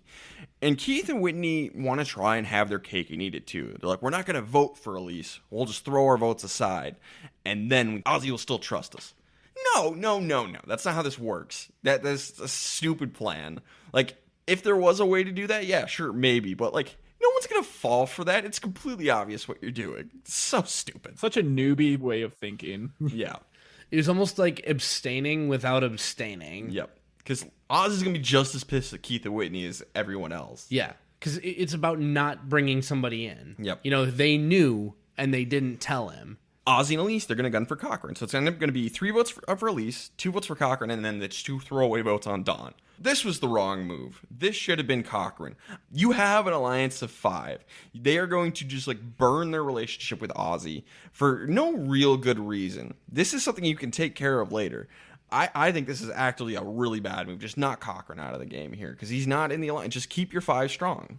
That's interesting. I actually kind of like this move. If you've got a duo with a returner, you got to be careful. And they know that Ozzy has the idol. Keith and Whitney do. Keith and Whitney know. And so, like, I'm not mad at them for betraying him. I do think that their votes were dumb. But, like, ultimately, I don't mind the move of breaking up a power couple early, especially if they're getting comfortable. One piece of context that may or may not sway, I guess, people who are debating themselves. But Ozzy and Elise weren't really doing a lot socially. They were just kind of sitting there. Yeah, Ozzy would go fishing, but Elise wasn't doing a ton. Yeah. And they were pretty annoyed with that.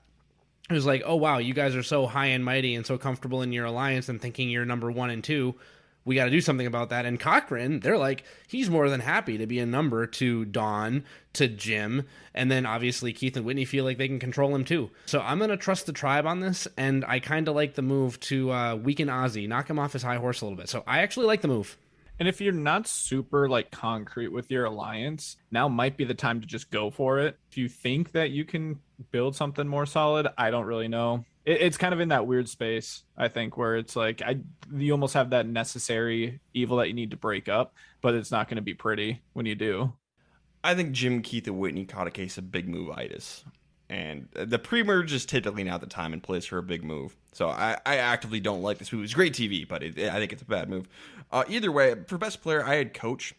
He gets the idol, and he built enough trust with Albert to get that clue with him. So it's kind of like rewarding him for what he's done before building this relationship with Albert. So I have Coach as my best player. I had Jim. I know that he was over-strategizing last episode, and that kind of bothered me. But ultimately, this episode, I like the Elise vote. And he's the one who kind of drove it. He was sort of the linchpin between Dawn and Cochran. And, you know, whether Keith and Whitney joined in with their votes or just kind of sat to the side, they didn't stand in his way. And so I was like, cool, I guess he got his way. So I will give him his commendations and his adulation he deserves for this episode and this episode only. So I gave it to Jim. You know, I must have liked this move my first time watching just because I gave Jim an honorable mention in this episode, but I ended up giving it to Coach. Okay. So I am signing with Ryan, but just kind of interesting to note that I don't, it's not often that I mark down honorable mentions in my notes. Sure. And this was one of them to Jim. Okay. Worst player, I had Ozzy. He was lazy besides fishing, but he didn't do anything else. He didn't really, he wasn't thinking about what he was saying. He was too close to Elise, ended up being left out of the vote. So clearly he didn't make his tribe comfortable enough with the whole Ozzy Elise thing, and that's bad on Ozzy. Ozzy's my worst. Couldn't say it better myself. It was Ozzy. Me too. Go. Not like it matters. Episode 6, Free Agent. Ozzy has a temper tantrum after Tribal Council, and I love this. This is so funny. This might be one of the biggest hissy fits I've ever seen in Survivor history. Oh my goodness. Basically, I'm what you call a free agent.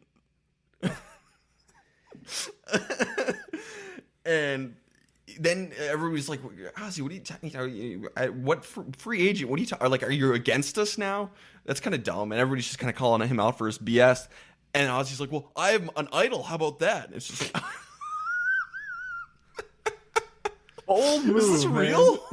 This is just elite play, man. This is going to bleed into the next morning as well, because he's just going to go out into the ocean, do some fishing, and then go sit on a rock by himself listening to Fall For You by Secondhand Serenade, just off on his own for like hours on end, to the point where people are like, what is that sad sack doing on the rock over there? He's not even doing it. He's just sitting there.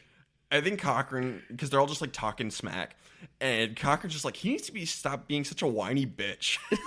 He does say that. Just so unexpected, and it was so funny. Like, Don is cracking up, and this just is like bonding all of them together against Ozzy. And like, he's giving them this ammo. He's giving them that opportunity, and all of a sudden it's like, do we really want to work with this guy? If even a little bit of animosity, a little bit of unexpectedness, a little bit of chaos, and he absolutely loses it. Big hole in Ozzy's game. If it's not going his way, he kind of can't handle it. Yeah, he can't handle not being on the winning side of things. Yeah, he can't handle adversity. That was the word I was looking for. Oh, it's so funny. Brandon finds the auto clue, and he goes off hunting, and Albert and Coach are like, yeah, we can't say anything. Just shh. If you're worried about someone blowing up your idol, there, that one. Yeah. And so we get a confessional from Coach, and he's talking about playing the game as a Christian man. And he asks the question, basically, is withholding information lying? So put it to the podcast hosts. Is withholding information lying? No, it definitely is not. Unless someone specifically asks you about it and you deny it, then it is lying. But if you just choose not to tell someone something, that's not lying. Brandon would disagree with you. Well, Brandon's an idiot. Yeah, I don't think it's lying. I also don't care. Yeah, also, it's Survivor, so who cares? Even if it is a lie. Honestly, what we would need to do is go define our terms. Like, I don't know what the dictionary says about lying. In my head, this isn't lying. It's not being truthful. And those two things are different. And Brandon says that if you're not being truthful, you're lying. I think he uses lasciviousness to describe this moment, and I immediately Googled that, and I'm like, wow, he used the word lasciviousness correctly. I was super kind of impressed about it, but he's like, these are black and white issues, and I'm like, there's the religion talking. Yep, and this is where it gets interesting, because Brandon's philosophy is, it is black and white. You're lying or you're not. You're truthful or you're not. You have integrity or you don't. Coach is like, there's shades of gray, especially in a game like Survivor. Coach is right. He's going to use this in a probably not so cool way, but he's right. I don't know. I find it kind of cool, kind of interesting. It's interesting. Because, this is Survivor. Brandon knew what he was signing up for, so frankly, I don't really care how people decide to manipulate other people. I'm not offended by this by any means. It's a bad look optically for Coach. I love it. It's fascinating. It's a bad look for maybe a general public. I don't mind this, but I've also been on a podcast for how many seasons now saying like, hey, just so you know, people might use your religion against you. I don't even think I realized what I was talking about until we get into like these episodes, and all of a sudden I'm like, wow, Derek, you were right, and you didn't even realize how right you were. And to drop some real life knowledge in here, that's true to real life too. People can use that against you. Yes. So it's like Matt Elrod said last season, he was trying to play with just his heart. And at the reading show, he's talking about, just playing with your heart alone doesn't mean you should ignore like logic and reason. Yeah. Oh, and if anyone wants an even more realistic example from me, specifically with religion, I was talking to a gentleman one time. He said he doesn't go to church for God. He goes for the business opportunities. Oh, that's okay. So this happens in real life, people. Yes. So what I'm doing right now is I'm putting up a draft of a tweet. Okay. And when this episode is released, I will post that tweet as a poll, and I want people to go vote on it. Interesting. All right. So when you listen to this podcast, go vote on this poll. At Castaway Pod, is withholding information considered lying? Yes or no? And I want to go back to briefly the fact that a lot of people are uncomfortable with some of the content of this season, which again, I think is fair, but this is a social experiment. So I think it's uncomfortable because it's real. And that's what makes this season so fascinating for me. Redemption Island, Christine's going to flip off Rick during the middle of the challenge because he's like, yeah, go Christine. And she just like casually flips him off. And Sophie's like, did you catch that? I love Christine's just unmitigated spite. Yeah, Maddie 2.0 down there. She's had a lot of time to stew. She's this Long Island, sassy New York lady who don't take no crap. And she's just like done with their bull crap. It's great. She is going to defeat Elise and knock Elise out of the game. She's on a roll. Mm-hmm. Very Matt Elrod. At some point, Jeff says, like, how does it feel knowing that you single-handedly ended, like, 4 or 5 people's games? And she's like, yeah, well. Whatever. Good observation. It's like she's, like, collecting, like, Horcruxes. Yeah. Give me them all. I was gonna say she's like a predator. She's collecting their skulls. We just don't know it. Yeah. Edna, her new strategy is to focus on specifically getting close to Coach, because he's the leader of this group, and if she's close to Coach, he will protect her. It's going to pay dividends in this episode. Solid strategy. Yep. If you can't break into the 5, try and break into the 1. I mean, especially if you see him probably the one to save Brandon over and over again. It's like, oh, why is Brandon still here? Well, he's super close to Coach. Well, there you go. Ozzy is going to finally mend fences with the rest of his tribe. And like, you know what? I'm sorry for my behavior. Great, Ozzy. Dig yourself out of this hole. And he does dig himself out of this hole. You got to put down the shovel before you can stop digging the hole. And he at least puts down the shovel and starts to get out. You know that everyone's going to be leery of him from here on, as they should be. But, this is a good start. He is going to get back. He probably does as good as he can do starting right at this moment, at this specific moment, with everything he's done. Now to redeem himself, he's probably going to do the best he can possibly do. Yes, I'll agree with that. Keith and Jim, they end up leading Savai to an epic comeback win because it is a giant slingshot portion of the challenge. Michaela is not very good at it, and Albert is very good at it. So Coach is trying to get Michaela to stop firing and stop wasting time and let Albert keep firing. And Michaela refuses to lead the challenge, so Polu's going to lose. Okay, I get the mentality, Coach, but at the same time, just don't say anything. Let her dig her own hole. Michaela's not in your alliance. You don't want to worry too badly about it. The only thing I'll say is that all of these contestants have realized how much of a back and forth these immunity challenges are.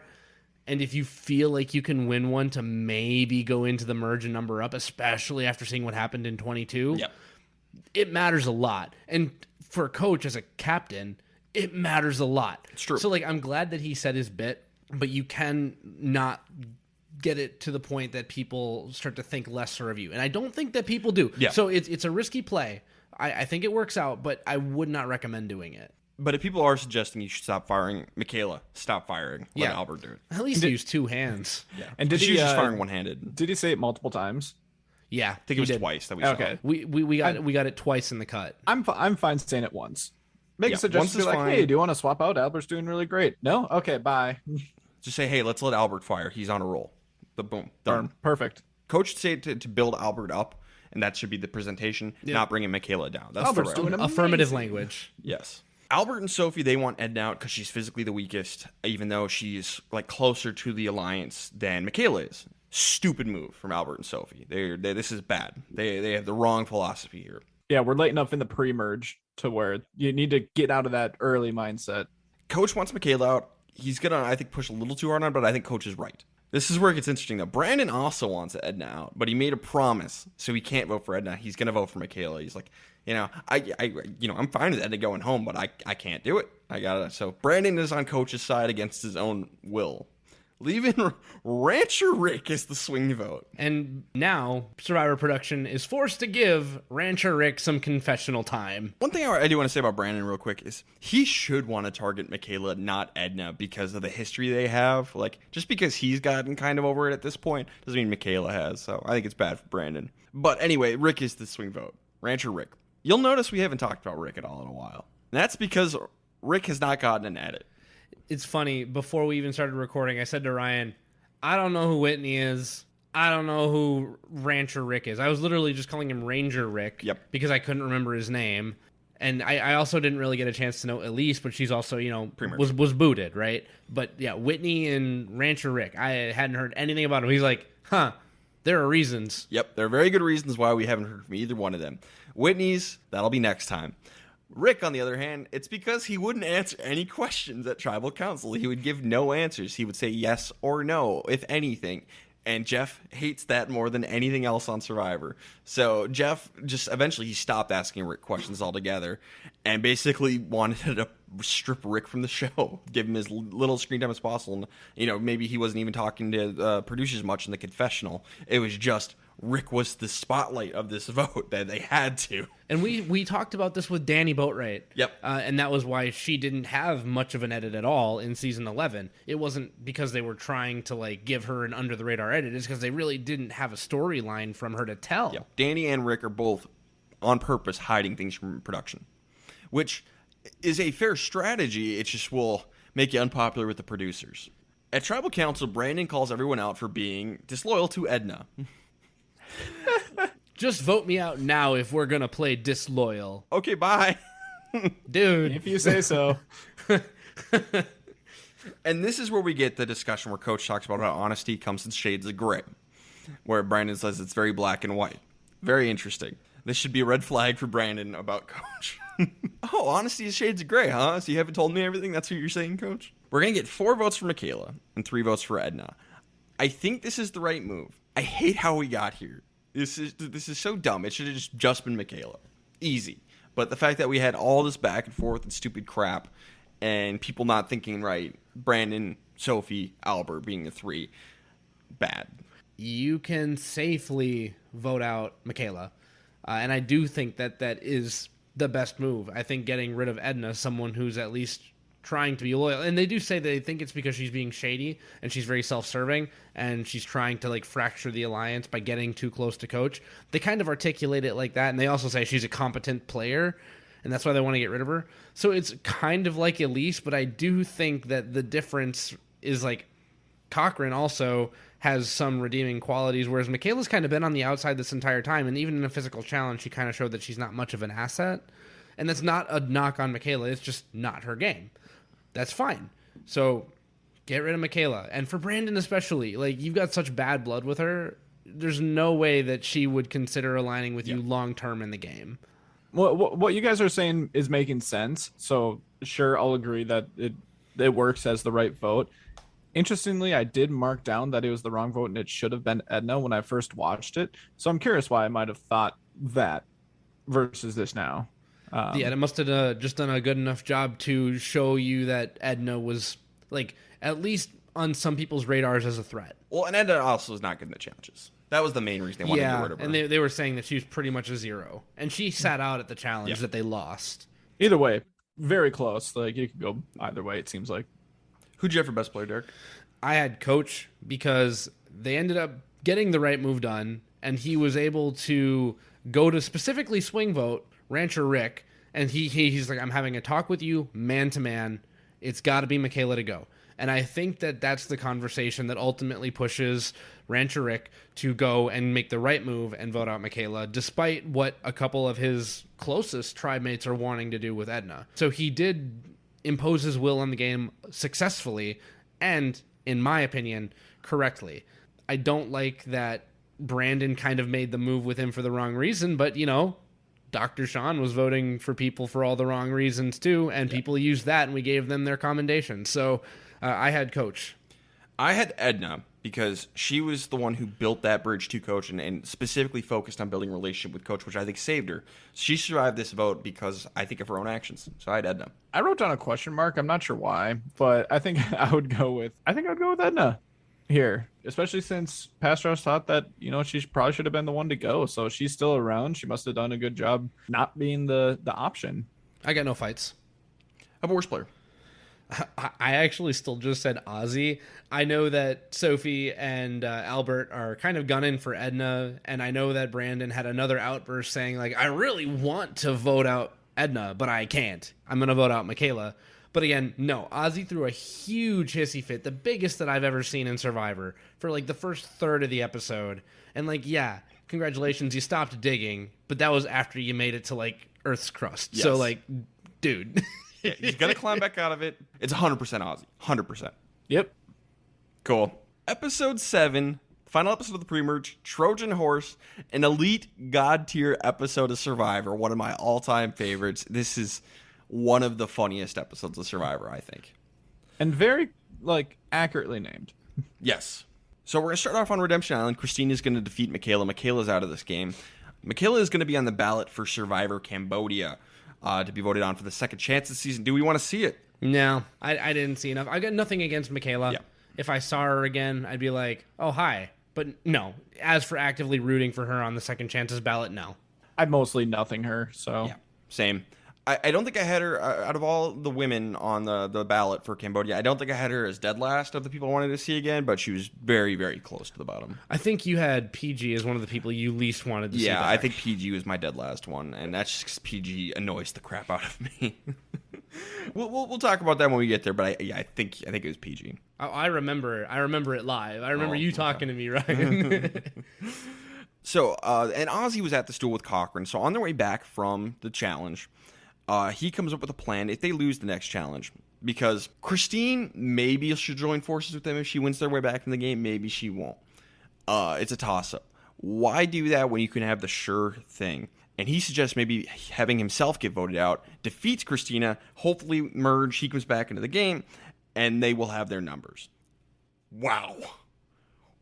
Wow. This is a move. Wow. I don't think I could suggest this to anybody. This is a bold move that only absolutely someone not. like Ozzy and maybe like Joey Amazing could pull off. I cannot recommend this because the whole point of the game is not to get voted out. Yeah, or like maybe like Jonathan in 42. Sure, maybe Jonathan. This is wild, so we'll see if this comes into play. Yeah, I'll talk more about this move later on. This might spoil the challenge results, but this is all before the immunity challenge. Ozzy is talking to Cochran saying, like, I have the idol. I would give it to someone. Worst comes to worst, you guys vote me out because I want to go into the merge with numbers. There's a lot of problems with this, but we'll talk about that later. We will talk about this. This is insane. Game changers. Forever game changer Ozzy. Forever everybody. game changers. He was on Game Changers, right? Yes. Yeah. Yep. And I think this is the move that got him on Game Changers. This is the one that makes every fan realize he deserves it. This is a game-changing move. Game changing does not have to be good by definition. It just has to change it. Coach wants to unite the tribe, so he organizes an idol search party to find the idol as a tribe that he already has. And he is going to lead a prayer to God to help them find the idol. And we get an excellent confessional from Sophie. She's like, Coach, you're leading a prayer to help us find something you already have. Kind of icky. It's kind of icky. She's like, I was the one who said it, so it's okay, but it's not great. The good thing about the loophole of Christianity is you can just go and ask for forgiveness privately later. Be like, God, sorry about that, but like, I need to get that chicken. One word. Cult. That's all I have to say about that. Drink the well water. Drink the well water Kool-Aid. Drink the brain parasite water. And then Coach pretends to find the idol, and they're like, oh, yeah, good job, Coach. You found the idol for the tribe. We got the idol, my lord. Kumbaya. Dude, this episode is elite. I'm so uncomfortable watching this. I just have my hands on my head. What? And it's going to get worse. It's going to get worse. Yeah, this is just the beginning. This is just the beginning. In this episode, it's going to get worse. I don't even know what happens post-merge. Here we go. One of the all-time elite immunity challenges. Really, really kind of standard immunity challenge, but it's kind of blindfold. We get collars and stuff like that. But the important part is Cochran blows this challenge for Savai because he's kind of on rope duty. He's got to keep the rope, because they're tied to some rope. They have to go out and back, and he's got to make sure that is maintained and does get knotted up. And it gets all twisted up. Absolute disaster for Cochran for Savai. He absolutely blows the challenge and allows Upolu to win. And this is a big one. Because this is going to go into the merge.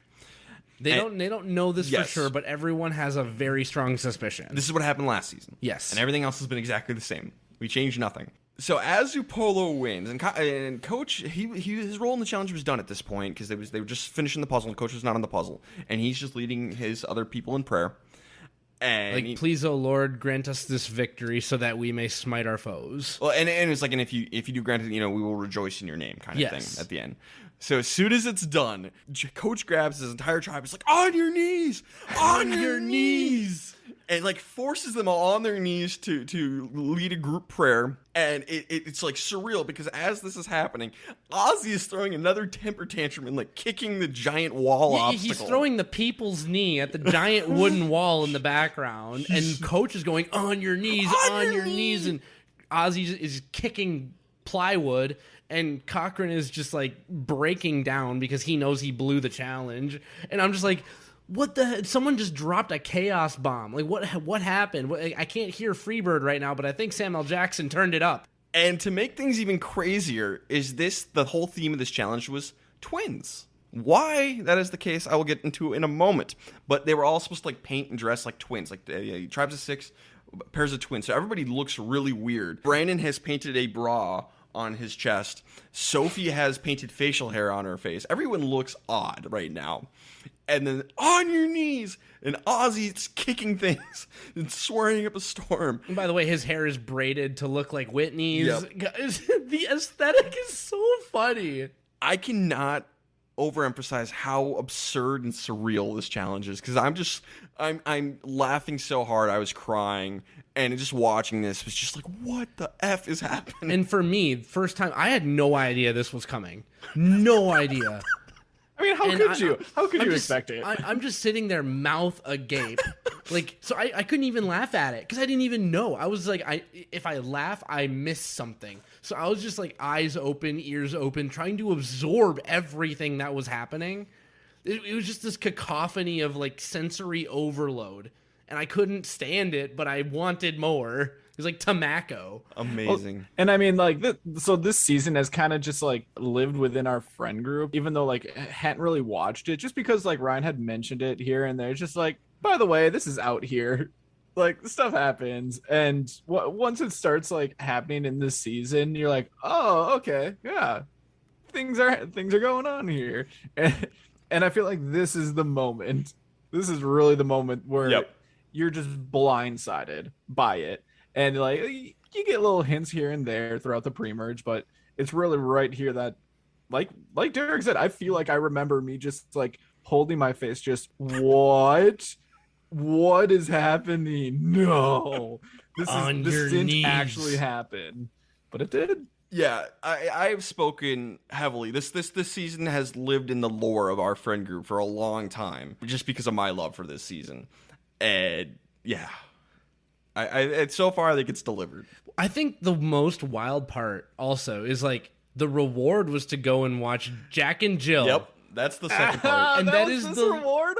And that was the least interesting thing that happened the whole time that they're there pretending to laugh at this god awful movie. You're jumping ahead, sir. You gotta savor this moment. Fair. I'm sorry. I'll let you narrate. The reward for this challenge is just like in Nicaragua. We're gonna go off and watch a movie. We're gonna sneak peek at the new Adam Sandler film, Jack and Jill. So that's why it was twins themed. Yep. Widely considered one of the worst movies ever made. So Poli's going to go off and watch this. And just seeing their reactions to the movie, Rick is having a grand old time. Sophie looks like she wants to die. And Coach has to give a confessional about how this was somehow related to Survivor. He's like, family comes first. That's very much related to Survivor. No, that has nothing to do with Survivor. We haven't had a blood versus water yet. And even then, it doesn't come first. What else can you say? Well, you just have to go and watch it. Yeah, this is an elite episode. Even though I landed on this being like a not like must-watch pre-merge, I do think that episode 7 is an episode that literally everybody should watch. Is this must-watch episode of Survivor? Yes. Like, I will go ahead and partition it down as finely as I need to if it's this weird.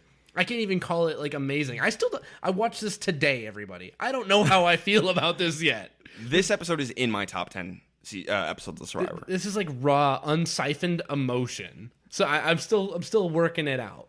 But the fact that there is resonating feeling, echoing feeling in my brain tells me that there's something right about it.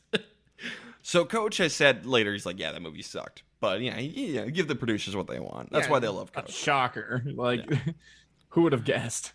So, Savai is pissed at Cochran because he blew the challenge. And eventually, they're all like, Cochran's like, okay, I guess I'll go to Redemption Island. I mean, you don't want to volunteer, but it looks like you're going anyway there, bud. Everyone was talking very much like, yeah, you're gone. Yeah. You're bye-bye. And that's the fair thing to do. But Yeah. Survivor's not necessarily fair. And everyone is giving him all these inspiring speeches about he's going to go to Redemption Island, defeat Christina, and get that redemption. And Cochran's confessional is like, I don't need any redemption. No, I don't want to do this. This isn't working for me at all. Well, and also, I think it's the right move for everyone to do that because, like, if he goes to redemption and wins and then flips, like, then it's all for naught. Yeah. And this is going to build into part of what I'm about to talk about because we're getting to the next part. Time for the Trojan horse. Ozzy is going to change his mind, and he has decided, like, to give us the best chance of success here. I shall go to redemption and win and come back into the game. And Keith and Jim are very opposed to this. Shut your mouths. Let them do it. If someone is volunteering to get voted out of the game, let it happen. Great. Yeah, and it's interesting because if you can, it depends on how closely you consider them in your alliance. Like if you think someone like Cochran is a lot closer of an alliance member who is unlikely, let's just say, to flip, or is Ozzy more likely to stick around in your alliance and flip? Depending on how it goes, like it might be better, even if they don't win, it might be better to just vote out the person who you think is most likely not to stick with you after the merge. Then you also got to consider who's coming back in, and Ozzy's got the better chance. And Cochran says the right thing. He says like, I will go to Redemption Island, but I have more confidence in Ozzy succeeding in the duel than I have in myself. He does say, like, I think it's more fair for me to go. Yep, but, like, to just the caveat, I have more confidence in Ozzy. It's excellent phrasing for Cochran right there. I suppose that. we have who, Christine, right, at yes. Redemption. So she ain't gonna side with you. She might, because she hates Coach. She hates Coach, and she flipped off Sophie and Ranger Rick. So it's no guarantee that Christine goes back to Upolu, but. Maybe Christine, and they're thinking, like, does she want to be a 6 on Savai who she doesn't know, or does she want to be, like, a 7th on Upolu, and then maybe there's room to work in there? Yeah. I honestly, I would probably more strongly consider going back to my original tribe, because I know who those people are better. Christine should join Savai. That is the better move for I agree. her. But will she? That's the big question. Ozzy is a guarantee. If he comes back in the game, he's sticking with you. So... here's the plan, and we're going to go to Tribal Council, and Ozzy's going to lay all of this out for Jeff. And it's really kind of a surreal Tribal Council. And Jeff is like, wait, what? He's just eating this up. Ozzy is going to tell Christine he was idled out of the game. Cochran found the idol, played it, knocked Ozzy to Redemption Island. This will allow, at the merge, Cochran to play double agent with the Upolu tribe. Everyone's going to pretend Cochran idled Ozzy out of the game so we can go to Upolu and gather information. And then Ozzy will hopefully get back into the game, and boom. Ozzy gives Cochran the idol, let him hold on to it, and he's like, just give back to me when I get back to the game. Cochran's like, yes, I absolutely will. In front of everybody. 6 votes for Ozzy, 1 vote for Cochran. Hey, if you have a guy volunteering to go to Redemption Island who will be loyal to you if he gets back into the game, let him go. Yeah, I'm almost speechless about it just because it's like, okay. Don't do this, people. Don't do it. So I recommend. I have very strong feelings. I think that this is 100% the best move for Savai. Because on the one hand, like, we just came off of season 22, right? Where Rob's tribe ran the table. So if they go in down in numbers, they have to assume that Coach's tribe is close enough that they will do exactly the same thing, at least to a point where, like, for sure, Ozzy's gone, Jim's gone, Keith is gone, probably Dawn because they saw how well she performed in the challenge. So they're going to pick off these challenge beasts one by one. Cochran's probably last man standing, but there's no guarantee that Cochran hangs around either, and there's no guarantee that he can infiltrate Upolu, right? But it also becomes an individual game. So, like, let's say that, Ozzy does lose and he doesn't come back. Well, they're going to be down in numbers likely anyway, because I'm just going to go ahead and assume that Cochran probably also wouldn't beat Christine. That's neither here nor there. We're talking about best odds. If your best way to win, if you're Jim or Keith, is by winning individual immunity to make it to the next day, you don't want Ozzy in the game with you. So it's good for them in that way. And lastly, having Ozzy go do this himself, one, he needs redemption. He did just throw the biggest hissy fit in Survivor history. 2, people might be less willing to vote for him if he does make it to the end just because he is a returner. Unless he makes some big, bold moves. It's not like he can make a bigger target on his back. He needs to do big things that says, like, this is why you should vote for me because I'm doing these crazy things. And guess what? The second he loses individual immunity after the merge, he's going to Redemption Island anyway. So you're going to get voted out 7th, 8th, or 9th because he can't win them all. I love this move for literally everybody across the board for Savai, and it's not even close. So, like, can I recommend the move? No, for nobody except Ozzy. For nobody Sure. except Ozzy, and Sure. and I stan it. I love it. Okay. I am here for it. Okay, so it seems like we're all on the same page that Savai, it's sure. It's good Let for him- the other 5 let her for go. sure. She don't want to be saved. Let her go. From Ozzy's perspective, what are we thinking here? Like, do you need to? And I think the biggest reasoning for doing it, one, yes, numbers going into merge, that's all great. But not only that, but like, you just came off of them basically being so annoyed with you, kind of being at the bottom of your alliance. Like, this brings you back into graces with them to actually be able to be a cohesive group going into the merge. Otherwise, you're just going to get dismantled. So for Ozzy, if Ozzy's not a 3-time player, if this is his first time, absolutely not. Don't risk this kind of thing. I think specifically in this instance, this is the best move for the Savai tribe as a whole, which is how Ozzy is currently playing. He wants this tribe to do well together. For individual, I think this is too high risk for Ozzy to do this, so I can't condone this move. But if I have to have somebody do this move, who out of every Survivor contestant in Survivor history and multiple versions, who is this best for? Ozzy 3.0. Not Ozzy 1.0, not even 2.0. Yep. Ozzy 3.0. Still, don't do it. Unless you were Ozzy 3.0, don't do this. I don't remember if it's Derek or Ryan or whoever, but one of you guys says it all the time that you would rather take bold swings and play a big game and get out 10th or whatever it might be. That seems a little far, but 10th, let's just say, instead of getting knocked out in whatever 6th place. Just because the numbers don't work out in your favor. And I feel like doing this move increases your odds of being able to get to the end versus, potentially just having someone lose at Redemption Island and they just get picked off at the merge. This is a very Derek move. Yeah, I'm glad you brought that up, and I'll only spend another 25 seconds on this. The reason I love it for Ozzy is because, you know what? It's the Eric Reichenbach move. You are swinging for the fences. You want to win. Because Upolu will target him the second that he loses individual immunity, because we all know what Ozzy can do. Ozzy's tribe don't want to get picked off by Upolu. They will take him to 7 or 6, and then he only has to win 3 or 4 in a row to make Final Tribal Council, rather than 5 or 6 or 7 or whatever the ludicrous number is. That's why this move is the best for Ozzy. Because it's in the best move of the tribe, it's in the best interest of Ozzy. Derek, that was 33 seconds, not 25 seconds. Shoot. All right, so for best player of the episode, I had Don. I want to give it to someone from Savai because this was overall a good move for Savai. And I remind everybody, if you get voted out, you're not eligible. Even if you choose to get voted out, you're still not eligible. Because, generally you don't want to get voted out. Even if you're still technically in the game. Can't give it to Cochran, he blew the challenge. I don't want to give it to Keith and Jim because they were very vocally against this move, which is dumb. That leaves Dawn and Whitney as far as I'm concerned. And we didn't see Whitney at all.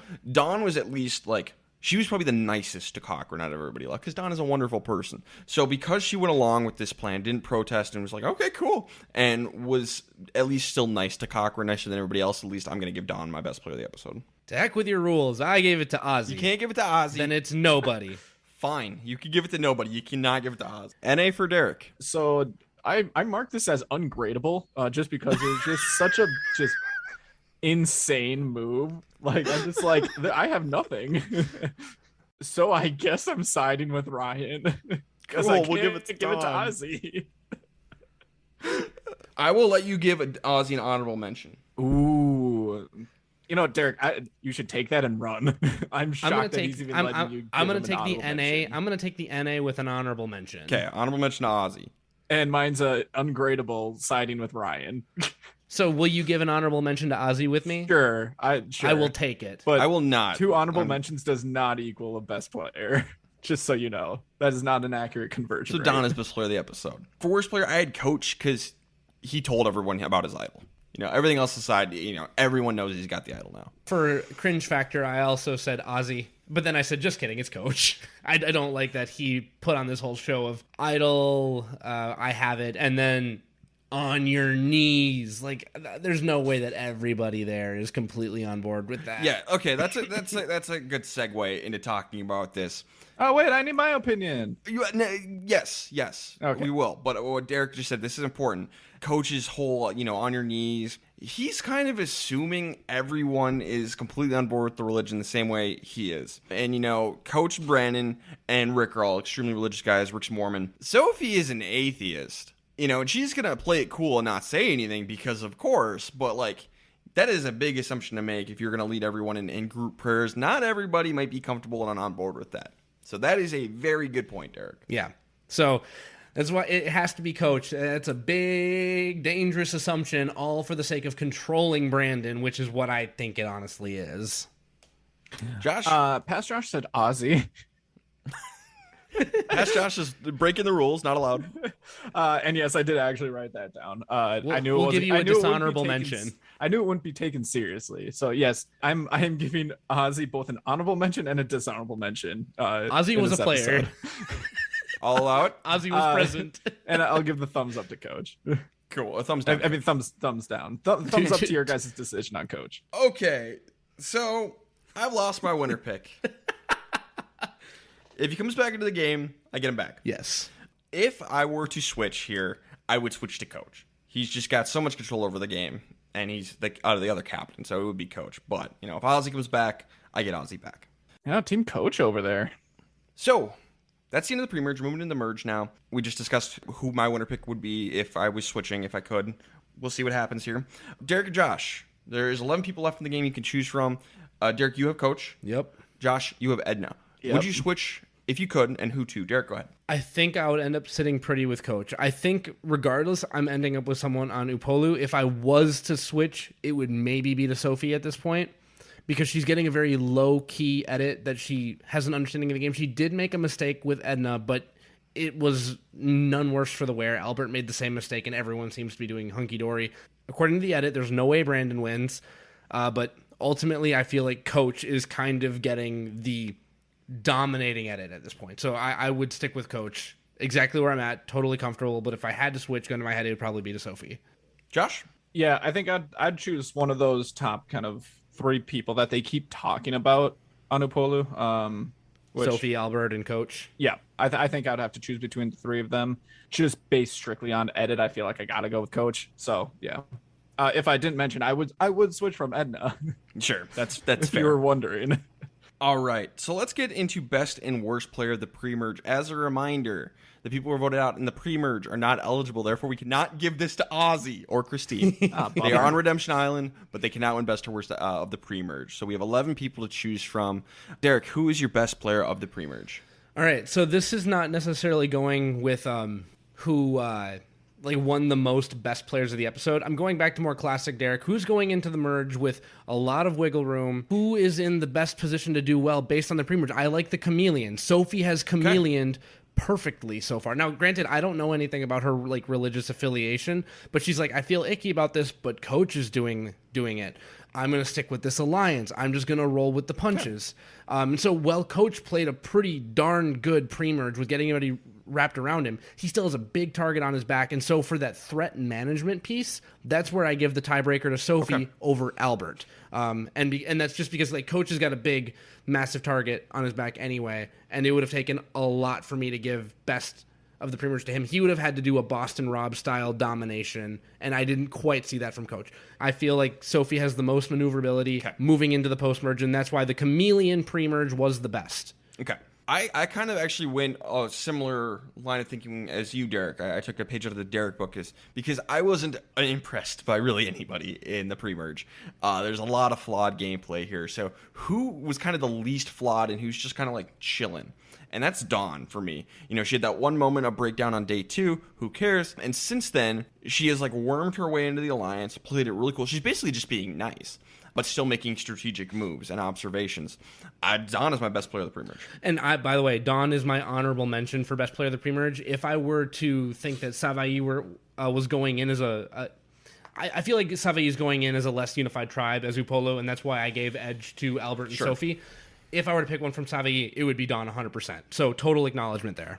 Josh? So we've got 3 different people because I'm going to go with Coach here. Oh, okay. I don't really like it, but I do think that he's played the best game up until this point just because of, the one X factor that we've talked about this entire time. He's been able to diffuse kind of the bomb that is Brandon, and he's been able to keep him close and utilize him without him allowing him to blow up his game, even though we've been really close.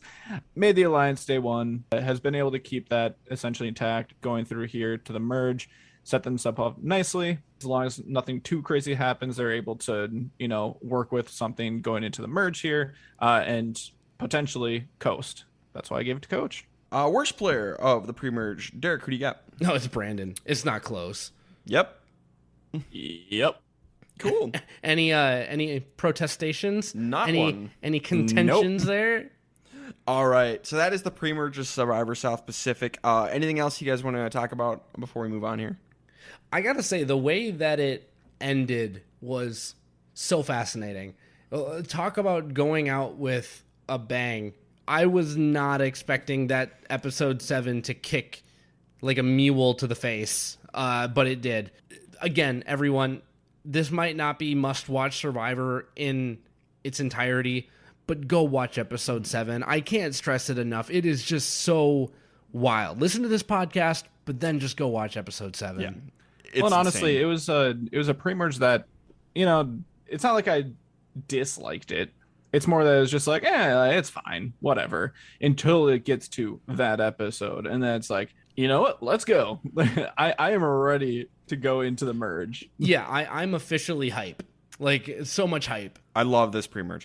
This is one of my favorite pre-merges ever. I stan this pre-merge. And the only other thing of note is how close all of these challenges really seem to be, and just a few minor errors here or there really did cost both tribes big time. Yeah, if you're a fan of like the challenge component of Survivor and just like the competition aspect, I feel like there's a lot here for you. Absolutely, because this is easily the most closely competitive, I think so, of any season ever. I think so. I think any season ever. I think this is the tightest race between two tribes, and it's two true tribes. There were no swaps involved, no funny business, just mono-y-mono, or I guess tribe-y-tribe, and just go at it. It's fun.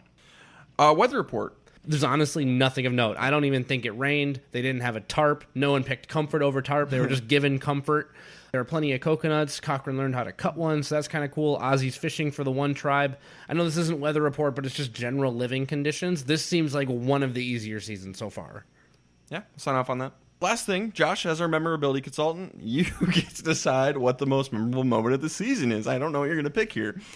So, we're through the pre-merge. What would you say is the most memorable moment so far of Survivor South Pacific? So it's kind of an issue in the first few episodes here. I'm like, oh, God, what am I going to do for most memorable moment? And I'm like, nothing's really coming up that's like, yeah, that one. Definitely that one. I'm like, maybe I'll do, I remember from the premiere, like, Cochran having an issue going in the water. Haha. Like, it's fun. And then we got to this last episode. And it's one of two options. I think they're two great options. It's either get on your knees or it's Ozzy going to Redemption Island 100% willingly. Unless you guys think there's something else I'm missing. I'm going to throw in Jack and Jill just because I feel like good third place. We have talked about that as a friend group the most because that wasn't ever a spoiler. So even after you guys had seen the season and I hadn't, that seems to be what we talk about the most in like the memification of Survivor. This is a huge meme. This is all in one episode, folks. Yeah. My vote, I love all of these. My vote would be Ozzy getting sent to Redemption Island willingly. That would be my vote. Yeah, that is definitely what I was leaning to, but it is very close. I think I just had to go with Ozzy just because it's just wild. Yeah. As much as like get on your knees just blindsided me. Like it came out of nowhere. It's just like, what is happening? I think it was just, the tease a little bit earlier in the episode and then leading up to it actually being, yep, we're going to do this. And then even at Tribal, like him planning it all out. We're going to do this. We're going to do this. We're going to do this. And we're all going to win the game. Love it. It's insane. All right. Well, that is Survivor South Pacific. We'll see if there's anything more memorable in the post-merge. We'll see. Yeah, we'll see. So next up will be the post-merge of Survivor South Pacific. I'm very, very, very excited to keep this going. Guys, good job. You can follow us on Twitter at Castaway Pod. Follow us on TikTok and Instagram and all that fun jazz. Anything else, you guys? Just message us anytime if you want to talk Survivor, and remember to go vote on that Twitter poll that we're going to tweet out when this when this episode airs. And if you are the type of person who does like to watch stuff on YouTube, we are also going to be there as well. It does take a little bit longer to get them posted, but it'll be there. Eventually, it'll be there. All right, this has been the Castaway Consultants. Got nothing else for you. Good night.